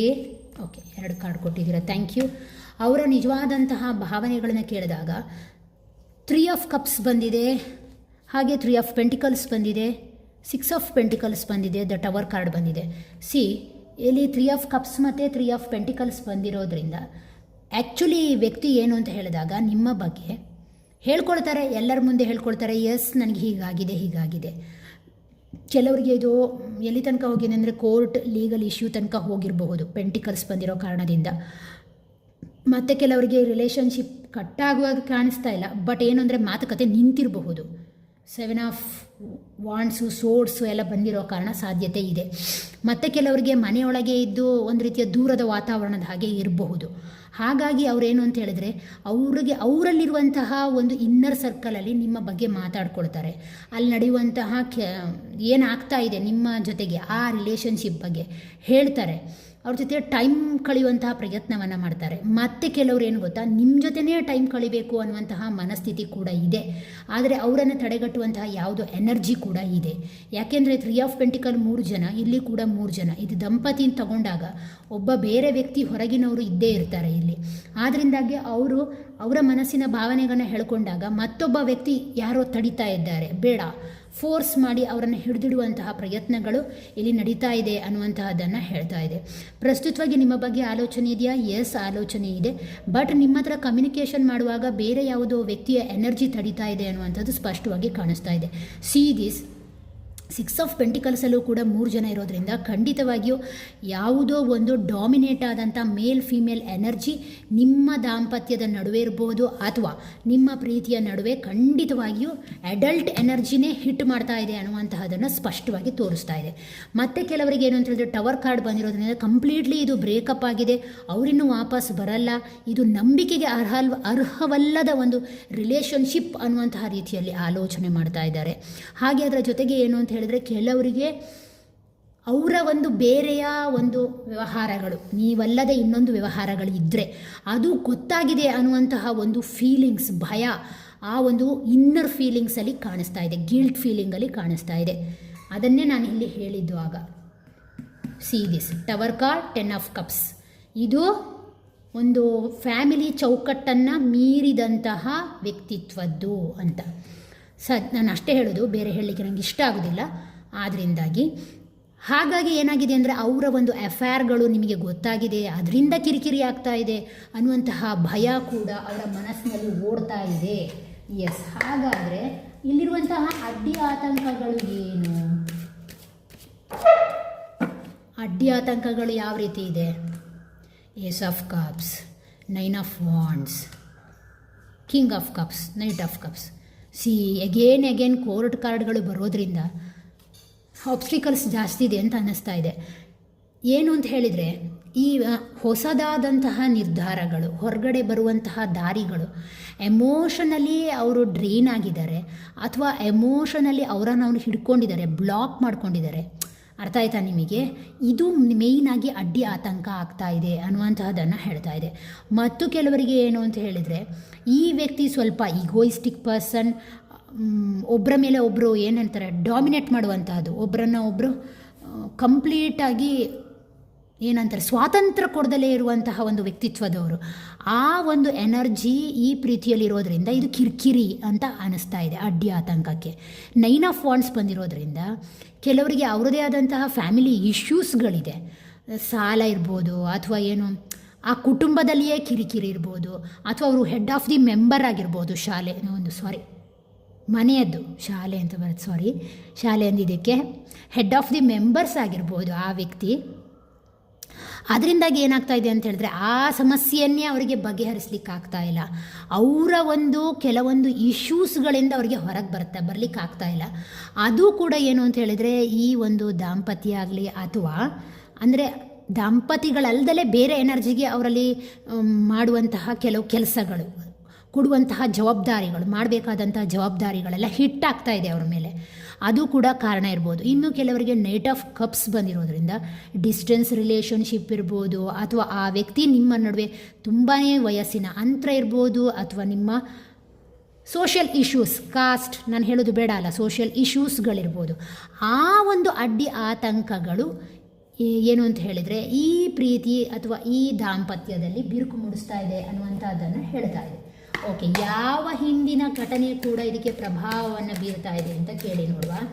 ಯಾವುದಾದ್ರೂ ಹಿಂದಿನ ಘಟನೆಗಳ ಪ್ರಭಾವ ಇರಬಹುದಾ? ಹೆರೋಫೆಂಟ್ ಕಾರ್ಡ್, ಹೌದು ಖಂಡಿತವಾಗಿಯೂ ಇದೆ ಅಂತ ಯೂನಿವರ್ಸ್ ಹೇಳ್ತಾ ಇದೆ. ಹೆರೋಫೆಂಟ್ ಕಾರ್ಡ್ ಬಂದಿರೋದ್ರಿಂದ ಜೀವನದಲ್ಲಿ ತುಂಬಾ ಒಬ್ಬರು ಅವರು ಏನಂತಾರೆ ಇದಕ್ಕೆ ನಿಮಗೆ ಕ್ಲಾರಿಫೈ ಆಗಿ ಒಂದು ಕಾರ್ಡ್ ಕೊಡ್ತೇನೆ. ಯಾವ ಹಿಂದಿನ ಘಟನೆ? Okay, 10 of pentacles. ಅವರಿಗೆ ಏನಾಗಿದೆ ಹಿಂದಿನ ಘಟನೆಯಲ್ಲಿ ಅಂತ ಹೇಳಿದರೆ, ಅವರು ಇದೇ ರೀತಿಯಲ್ಲಿ ಯಾವುದೋ ಬಹುಶಃ ಇದಕ್ಕಿಂತ ಮುಂಚೆ ಯಾವುದೋ ರಿಲೇಷನ್ಶಿಪ್ಪಲ್ಲಿ ಇರಬಹುದು, ಇದ್ದಿದ್ರು ಅಂತ ನನಗನ್ನಿಸುತ್ತೆ. ಯಾಕೆಂದರೆ ಇಲ್ಲಿ 3 ಆಫ್ ಸೋರ್ಡ್ಸ್ ಎಲ್ಲ ಬಂದಿರೋ ಕಾರಣ ಅದು ಚಾನ್ಸಸ್ ಇದೆ. 3 ಆಫ್ ಪೆಂಟಿಕಲ್ಸ್, 3 ಆಫ್ ಕಪ್ಸ್ ಎಲ್ಲ ಬಂತಲ್ವ, ಆ ಉದ್ದೇಶದಿಂದ ಅವ್ರು ಇದ್ದರು. ಆಗ ಏನಾಯಿತು ಅಂತ ಹೇಳಿದಾಗ, ಅದು ಅವರ ಮನೆಯ ಫಾದರ್ ಫಿಗರ್ ಒಪ್ಪಿಕೊಂಡಿಲ್ಲ, ಅಲ್ಲಿ ಜಗಳ ಆಗಿದೆ, ಅದರಿಂದ ಅದು ಕಟ್ ಆಫ್ ಆಗಿದೆ. ಓಕೆನಾ? ಮತ್ತು ಕೆಲವರಿಗೆ ಇದು ಅಫೇರ್ಸನ್ನು ತೋರಿಸ್ತಾ ಇದೆ, ಇಲ್ಲೀಗಲ್ ಅಫೇರ್ಸನ್ನು ತೋರಿಸ್ತಾ ಇದೆ. ಅದರ ಒಂದು ಏನು ಅಂತ ಹೇಳಿದರೆ, ಆ ಒಂದು ಹಿಂದಿನ ಎನರ್ಜಿ ಕೂಡ ಕಾರಣ ಆಗ್ತಾ ಇದೆ ಅನ್ನುವಂತಹದ್ದನ್ನು ಹೇಳ್ತಾ ಇದೆ. ಮತ್ತು ಕೆಲವರಿಗೆ 8 ಆಫ್ ಸೋರ್ಡ್ಸ್ ಇದೆ. 8 ಆಫ್ ಸೋರ್ಡ್ಸ್ ಅಂತ ಹೇಳಿದಾಗ ಅವರು ಈ ಹಿಂದೆ ಈ ವಿಚಾರದಲ್ಲೆಲ್ಲ ಡಿಸ್ಟರ್ಬೆನ್ಸ್ ಇತ್ತು. ಇವರು ಆ್ಯಕ್ಚುಲಿ ಎಮೋಷನಲ್ಲಿ ಏನಾದರೂ ಒಂದು ಸಣ್ಣ ಸಮಸ್ಯೆ ಬಂದರೂ ಈ ವ್ಯಕ್ತಿ ಏನು ಅಂತೇಳಿ ಸ್ಟಕ್ ಅಂತ ಗ್ರಹಿಸ್ಬಿಡ್ತಾರೆ. ಇವರು ಬೇಗನೆ ಆ ಒಂದು ಸಮಸ್ಯೆಯಿಂದ ಮೂವ್ ಆನ್ ಆಗಲ್ಲ. ಇವರನ್ನು ಇವರು ಬಂಧಿಸಿಕೊಳ್ಳುವಂತಹ ಗುಣದವರು. ಬ್ಯಾಲೆನ್ಸ್ ಮಾಡಿಕೊಳ್ಳಿಕ್ಕೆ ಇವರಿಗೆ ಸಮಸ್ಯೆ ಇದೆ ಅನ್ನುವಂತಹದ್ದು. ಅಂದರೆ ಬೈ ಬರ್ತ್ ಇವರ ನೇಚರಲ್ಲೇ ಆ ಗುಣ ಇದೆ. ಸ್ವಲ್ಪ ಕಡ್ಡಿನ ಗುಡ್ಡ ಮಾಡೋದು ಅಂತ ಹೇಳ್ತಾರಲ್ಲ, ಅಂತಹ ಸ್ವಭಾವದವರು ಇರಬಹುದು ಇವರು. ಮತ್ತು ಇವ್ರು ಏನಾಗಿದೆ ಅಂದರೆ, ಇವರ ಫ್ಯಾಮಿಲಿಯಿಂದ ಇವರಿಗೆ ತುಂಬಾ ಸಪೋರ್ಟ್ ಇರೋದ್ರಿಂದ ಇವ್ರು ಅಂದ್ಕೊಳ್ತಾರೆ, ನಿಮಗಿಂತ ನನ್ನ ಫ್ಯಾಮಿಲಿನೇ ಬೆಸ್ಟ್, ಇನ್ನೇನಾದರೂ ನಾನು ಮಾಡಬಲ್ಲೆ. ಈ ರೀತಿಯ ಒಂದು ಥಾಟ್ಸ್ ಕೂಡ ಇವರ ಮೇಲೆ ಪ್ರಭಾವ ಬೀರ್ತಾ ಇದೆ ಅನ್ನುವಂತಹದ್ದನ್ನು ಇದು ಹೇಳ್ತಾ ಇದೆ. ಹಾಗಾದರೆ ಮುಂದಿನ ಬೆಳವಣಿಗೆಗೆ ಸಂಬಂಧಪಟ್ಟ ಹಾಗೆ ಯೂನಿವರ್ಸ್ ಯಾವ ರೀತಿಯ ಕಾರ್ಡನ್ನು ಕೊಡುತ್ತೆ ಕೇಳಿ ನೋಡೋಣ. 2 ಕಾರ್ಡ್ ಬಂದಿದೆ. ಕರೆಕ್ಟಾಗೇ ಕಾರ್ಡ್ಗಳು ಬರ್ತಾ ಇದೆ. ನಾನು ಸ್ಟಾರ್ಟಿಂಗಲ್ಲಿ ಹೇಳಿದಾಗೆ ದಾಂಪತ್ಯ ಅಂದರೆ ಒಂದು ಸಾಮರಸ್ಯ, ಒಂದು ಹೊಂದಾಣಿಕೆ, ಒಂದು ಬ್ಯಾಲೆನ್ಸ್, ಸಮತೋಲನವನ್ನು ಕಾಪಾಡಿಕೊಳ್ಬೇಕು. ಅದು ಯಾವ ವಿಚಾರದಲ್ಲಿಯೂ ಕೂಡ ಇಬ್ಬರೂ ಬ್ಯಾಲೆನ್ಸ್ ಮಾಡಬೇಕು. ಭ್ರಮೆಗೆ ಒಳಗಾದರೆ ಜಗಳಗಳೇ ಕಾರಣ ಆಗುತ್ತೆ. ಇದು ಭ್ರಮೆಯನ್ನು ತೋರಿಸುತ್ತೆ, ಇದು ಮಾನಸಿಕ ಫ್ಲಕ್ಚುಯೇಷನನ್ನು ತೋರಿಸ್ತಾ ಇದೆ. ಓಕೆನಾ? ಈ ನದಿ ಮತ್ತು ಈ ಹ್ಯಾಟ್. ಆದ್ದರಿಂದಾಗಿ ನಾನು ಹೇಳುವಂಥದ್ದು ಏನು ಅಂದರೆ, ಒಂದು ಬ್ಯಾಲೆನ್ಸನ್ನು ಮಾಡ್ಕೊಳ್ಳಿ, ಇಬ್ಬರೂ ಕೂರ್ತು ಮೆಂಟಲಿ ಫಿಕ್ಸ್ ಮಾಡ್ಕೊಳ್ಳಿ ಯಾವುದಾದ್ರು ನಿರ್ಧಾರಗಳ ವಿಚಾರಕ್ಕೆ ಅಂತ ಹೇಳ್ತಾ ಇದೆ. ಏಸ್ ಆಫ್ ಪೆಂಟಿಕಲ್ಸ್ ಬಂದಿರೋದ್ರಿಂದ ನಿಮ್ಮ ಜೀವನದಲ್ಲಿ ಹಣಕಾಸಿನ ತೊಂದರೆ ಇದ್ದರೆ, ಪೆಂಟಿಕಲ್ಸ್ ಅಂತ ಹೇಳಿದಾಗ ಅದು ಭೂತತ್ವ, ಅದು ಹಣವನ್ನೇ ಹೆಚ್ಚಾಗಿ ತೋರಿಸುವಂತಹದ್ದು. ಓಕೆನಾ? ಫೈನಾನ್ಷಿಯಲ್ ಇಶ್ಯೂಸ್ ಇದ್ದರೆ ಅದಕ್ಕೊಂದು ಮಾರ್ಗವನ್ನು ಕಂಡುಕೊಳ್ಳಿ first of all. Second one, ಏನಾದರೂ ಇನ್ವೆಸ್ಟ್ಮೆಂಟ್ ವಿಚಾರದಲ್ಲಿ ತೊಂದರೆ ಆಯಿತಾ, ಅದರಿಂದ ಗಲಾಟೆಗಳಾಗ್ತಾ ಇದೆಯಾ, ಅದನ್ನು ಸರಿ ಮಾಡ್ಕೊಳ್ಳಿ. ಅಥವಾ ನಿಮ್ಮ ಜೀವನದಲ್ಲಿ ನಿಮ್ಮ ಅಭಿವೃದ್ಧಿ, ನಿಮ್ಮ ಜಾಬ್, ನಿಮ್ಮ ಹೆಲ್ತ್, ಇದರ ಬಗ್ಗೆನೂ ಗಮನ ಕೊಡಿ ಅನ್ನುವಂತಹದ್ದನ್ನು ಯೂನಿವರ್ಸ್ ಹೇಳ್ತಾ ಇದೆ. ಯಾಕೆಂದರೆ ಹರ್ಮಿಟ್ ಕಾರ್ಡ್ ಬಂದಿರೋದ್ರಿಂದ ನೀವು ಇದರಿಂದ ಕಲಿಬೇಕಾಗಿರುವ ಪಾಠ ಏನು ಅಂತ ಹೇಳಿದರೆ, ನಿಮ್ಮ ಒಳಗೆ ಇರುವಂತಹ ಜಾಗೃತ ಶಕ್ತಿ, ನಿಮ್ಮ ಒಳಗೆ ಇರುವಂತಹ ನಿಮ್ಮ ಐಡೆಂಟಿಟಿಯನ್ನು ಬೆಳೆಸ್ಕೊಳ್ಳಿ. ಆದ್ದರಿಂದಾಗಿ ಈ ರಿಲೇಷನ್ಶಿಪ್ಪಲ್ಲಿ ಇಶ್ಯೂಸ್ ಬರ್ತಾ ಇದೆ. ಕೆಲವು ಡಾಮಿನೇಟ್ ಮಾಡುವಂತಹ ಪಾರ್ಟ್ನರಿಂದ ನೀವು ಏನನ್ನು ಕಲಿಬೇಕಾಗಿದೆ ಅಂತ ಹೇಳಿದಾಗ, ನಿಮ್ಮನ್ನು ನೀವು ಸ್ಟ್ಯಾಂಡ್ ಅಪ್ ಮಾಡೋದನ್ನು ಕಲಿಬೇಕಾಗಿದೆ, ನಿಮ್ಮನ್ನು ನೀವು ಉನ್ನತೀಕರಿಸ್ಕೊಳ್ಳುವಂತಹದ್ದು ಬೇಕಾಗಿದೆ. ಅದರಿಂದಾಗಿ ಈ ಸಮಸ್ಯೆಗಳು ಬರ್ತಾ ಇದೆ. ನಿಮ್ಮನ್ನು ನೀವು ಈಕ್ವಲ್ ಆಗಿ ನೋಡಿಕೊಂಡಾಗ ಈ ಸಮಸ್ಯೆಗಳು ಕಂಪ್ಲೀಟಾಗಿ ಹೊರ ಹೋಗುತ್ತೆ ಅನ್ನುವಂತಹ ರೀತಿಯಲ್ಲಿ ಮೆಸೇಜನ್ನು ಕೊಡ್ತಾ ಇದೆ. ಓಕೆನಾ? ನೆಕ್ಸ್ಟ್, ಹಾಗಾದರೆ ಇದಕ್ಕೆ ಸಂಬಂಧಪಟ್ಟ ಹಾಗೆ ಯಾವ ರೀತಿಯ ಒಂದು ಈ ಪ್ರಾಬ್ಲಮ್ಸ್ ಯಾವಾಗ ಸ್ವಲ್ಪ ಎಂಡ್ ಆಗ್ಬೋದು? ಓಕೆ. ಎಸ್. ಕೆಲವರಿಗೆ 10 ಮಂತ್ಸ್, 3 ಮಂತ್ಸ್, 11 ಮಂತ್ಸಲ್ಲಿ ಕೂಡ ಇದು ಕಂಪ್ಲೀಟ್ ಆಗುವಂಥ ಚಾನ್ಸಸ್ ಇದೆ. ಅದರ ಜೊತೆಗೆ ಯೂನಿವರ್ಸ್ ಹೇಳುವಂತಹದ್ದೇನು ಅಂತ ಹೇಳಿದರೆ, ಕೆಲವರಿಗೆ ಕರ್ಮ ಹಿಟ್ಟನ್ನು ಹೇಳ್ತಾ ಇದೆ. ಸೈಕಲ್, ಕೆಲವರು ಹೇಳ್ತೇನೆ ಅಂತ ಬೇಜಾರು ಮಾಡಬೇಡಿ, ಏನು ಹಿಂದೆ ನೀವೇ ಇಂತಹ ಇಶ್ಯೂಸ್ಗಳನ್ನು ಕ್ರಿಯೇಟ್ ಮಾಡ್ಕೊಂಡಿದ್ದೀರಾ. ಅಂದರೆ ನಿಮಗೆ ಗೊತ್ತಿಲ್ಲದೆ ನಿಮ್ಮ ಕೈಯಿಂದ ಕರ್ಮಗಳು ನಡೆದಿದೆ ಈ ವಿಚಾರದಲ್ಲಿ, ಅದು ನಿಮಗೆ ವಾಪಸ್ ರಿಟರ್ನ್ ಆಗಿದೆ ಕೆಲವರಿಗೆ ಅನ್ನುವಂತಹದ್ದನ್ನು ಹೇಳ್ತಾ ಇದೆ. ಮತ್ತು ಕೆಲವರಿಗೆ ಈಗೋಯಿಸ್ಟಿಕ್ ಆಗಿ ಮಾಡಿದ್ದೀರಾ, ಮತ್ತು ಕೆಲವರು ಬೇಡದ ಕಡೆ ಇನ್ವೆಸ್ಟ್ಮೆಂಟ್ ಮಾಡಿ ಹಣಗಳನ್ನು ಲಾಸ್ ಮಾಡ್ಕೊಂಡಿದ್ದೀರಾ, ಜಾಬನ್ನು ಕಳ್ಕೊಂಡಿದ್ದೀರಾ, ನಿಮ್ಮ ಕರ್ಮಗಳಿಂದಲೇ ನೀವು ಮಾಡ್ಕೊಂಡಿದ್ದೀರಾ ಅನ್ನುವಂತಹ ರೀತಿಯಲ್ಲಿ ಹೇಳ್ತಾ ಇದೆ. 3 ಆಫ್ ವಾಂಡ್ಸ್ ಬಂದಿರೋದ್ರಿಂದ ಅಪಾರ್ಚುನಿಟಿ ಇತ್ತು, ಬಟ್ ನೀವು ಗಮನ ಹರಿಸಲಿಲ್ಲ. ನೀವು ನಿಮ್ಮ ಹತ್ರ ಇರೋದನ್ನು ಸೋರ್ಸನ್ನೇ ಇಟ್ಕೊಂಡು ವೆಯ್ಟ್ ಮಾಡ್ತಾ ಕೂತ್ರಿ, ಆ ಸಂದರ್ಭ ಬಂದಾಗ ಉಪಯೋಗಿಸ್ಕೊಳ್ಳಿಲ್ಲ ಅನ್ನುವಂತಹದ್ದನ್ನು ಕೂಡ ಯೂನಿವರ್ಸ್ ಹೇಳ್ತಾ ಇದೆ. ಓಕೆ, ಒಂದು ಕಾರ್ಡಲ್ಲಿ ಇದಕ್ಕೆ ಸಂಬಂಧಪಟ್ಟಾಗ ಏನಾದರೂ ವಿಚಾರಗಳನ್ನು ಹೇಳ್ತೀರಾ? ಸಂದೇಶ ಏನು ಕೊಡ್ತೀರಾ? ಹ್ಯಾಂಗ್ಡ್ ಮ್ಯಾನ್ ಬಂದಿದೆ. Again hanged man. ಸಿಕ್ಕಾಕೊಳ್ಬೇಡಿ, ಅದರಲ್ಲೇ ನಿಂತ ನೀರಿನ ಹಾಗೆ ಇರಬೇಡಿ, ಮೂಮೆಂಟನ್ನು ತಗೊಳ್ಳಿ. ಕೆಲವೊಮ್ಮೆ ಡಿವೈನ್ ಟೈಮಿಗಾಗಿ ವೆಯ್ಟ್ ಮಾಡಿ. ಅವಸರ ಮಾಡಿ ಹೋಗಿ ಬಿದ್ದು ಪೆಟ್ಟು ಮಾಡ್ಕೊಳ್ಳೋದ್ರಿಗೆ ಬದಲಾಗಿ ಏನು ಮಾಡಬೇಕು ಅಂದರೆ ಸ್ವಲ್ಪ ಸಮಯ ವೆಯ್ಟ್ ಮಾಡಿ ಬದಲಾವಣೆಯನ್ನು, ಪರಿಸ್ಥಿತಿಯ ಬದಲಾವಣೆಯನ್ನು ಪರಮಾತ್ಮ ತರ್ತಾನೆ. ಕರ್ಮದ ಹಿಟ್ಟಿರುವ ಕಾರಣ ಪರಮಾತ್ಮನೇ ಇದಕ್ಕೆ ಬದಲಾವಣೆಯನ್ನು ತರ್ತಾನೆ.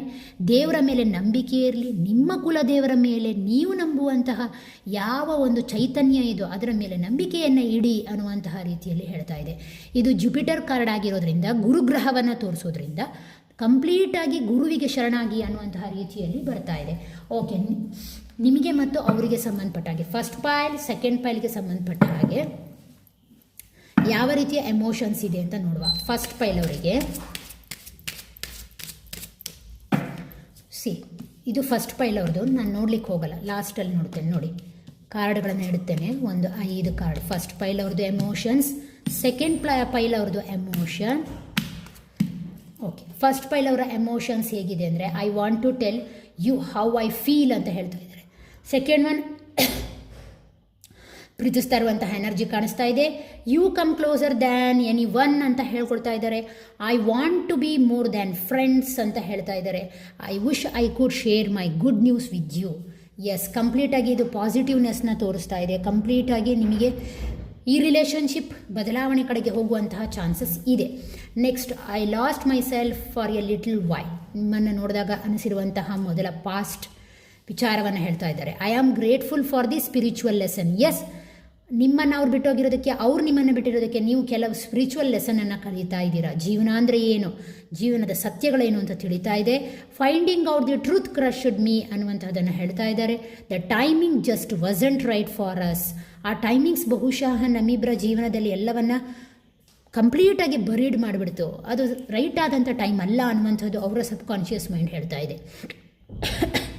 You and I were too young. ಈ ವಿಚಾರದಲ್ಲಿ ನಾವಿಬ್ಬರೂ ಕೂಡ ಯಂಗ್ ಆದ್ವೇನೋ ಅನ್ನುವಂತಹದ್ದನ್ನು ಹೇಳ್ತಾ ಇದೆ. ಓಕೆನಾ? ಇದು ಫಸ್ಟ್ ಪೈಲ್, ಇದು ಸೆಕೆಂಡ್ ಪೈಲ್. ಕಾಣಿಸುತ್ತಲ್ವಾ? ಎಸ್, ಇದಾಗಿತ್ತು ಇವತ್ತಿನ ನಿಮ್ಮ ರಿಲೇಷನ್ಶಿಪ್ಪಿನ ಒಂದು ಎನರ್ಜಿ ಚಕ್ರ ರೀಡಿಂಗ್. ಮುಂದಿನ ರೀಡಿಂಗ್ನಲ್ಲಿ ಮತ್ತೆ ಭೇಟಿಯಾಗ್ತೇನೆ. ಅಲ್ಲಿವರೆಗೂ ಬಾಯ್, ನಮಸ್ಕಾರ.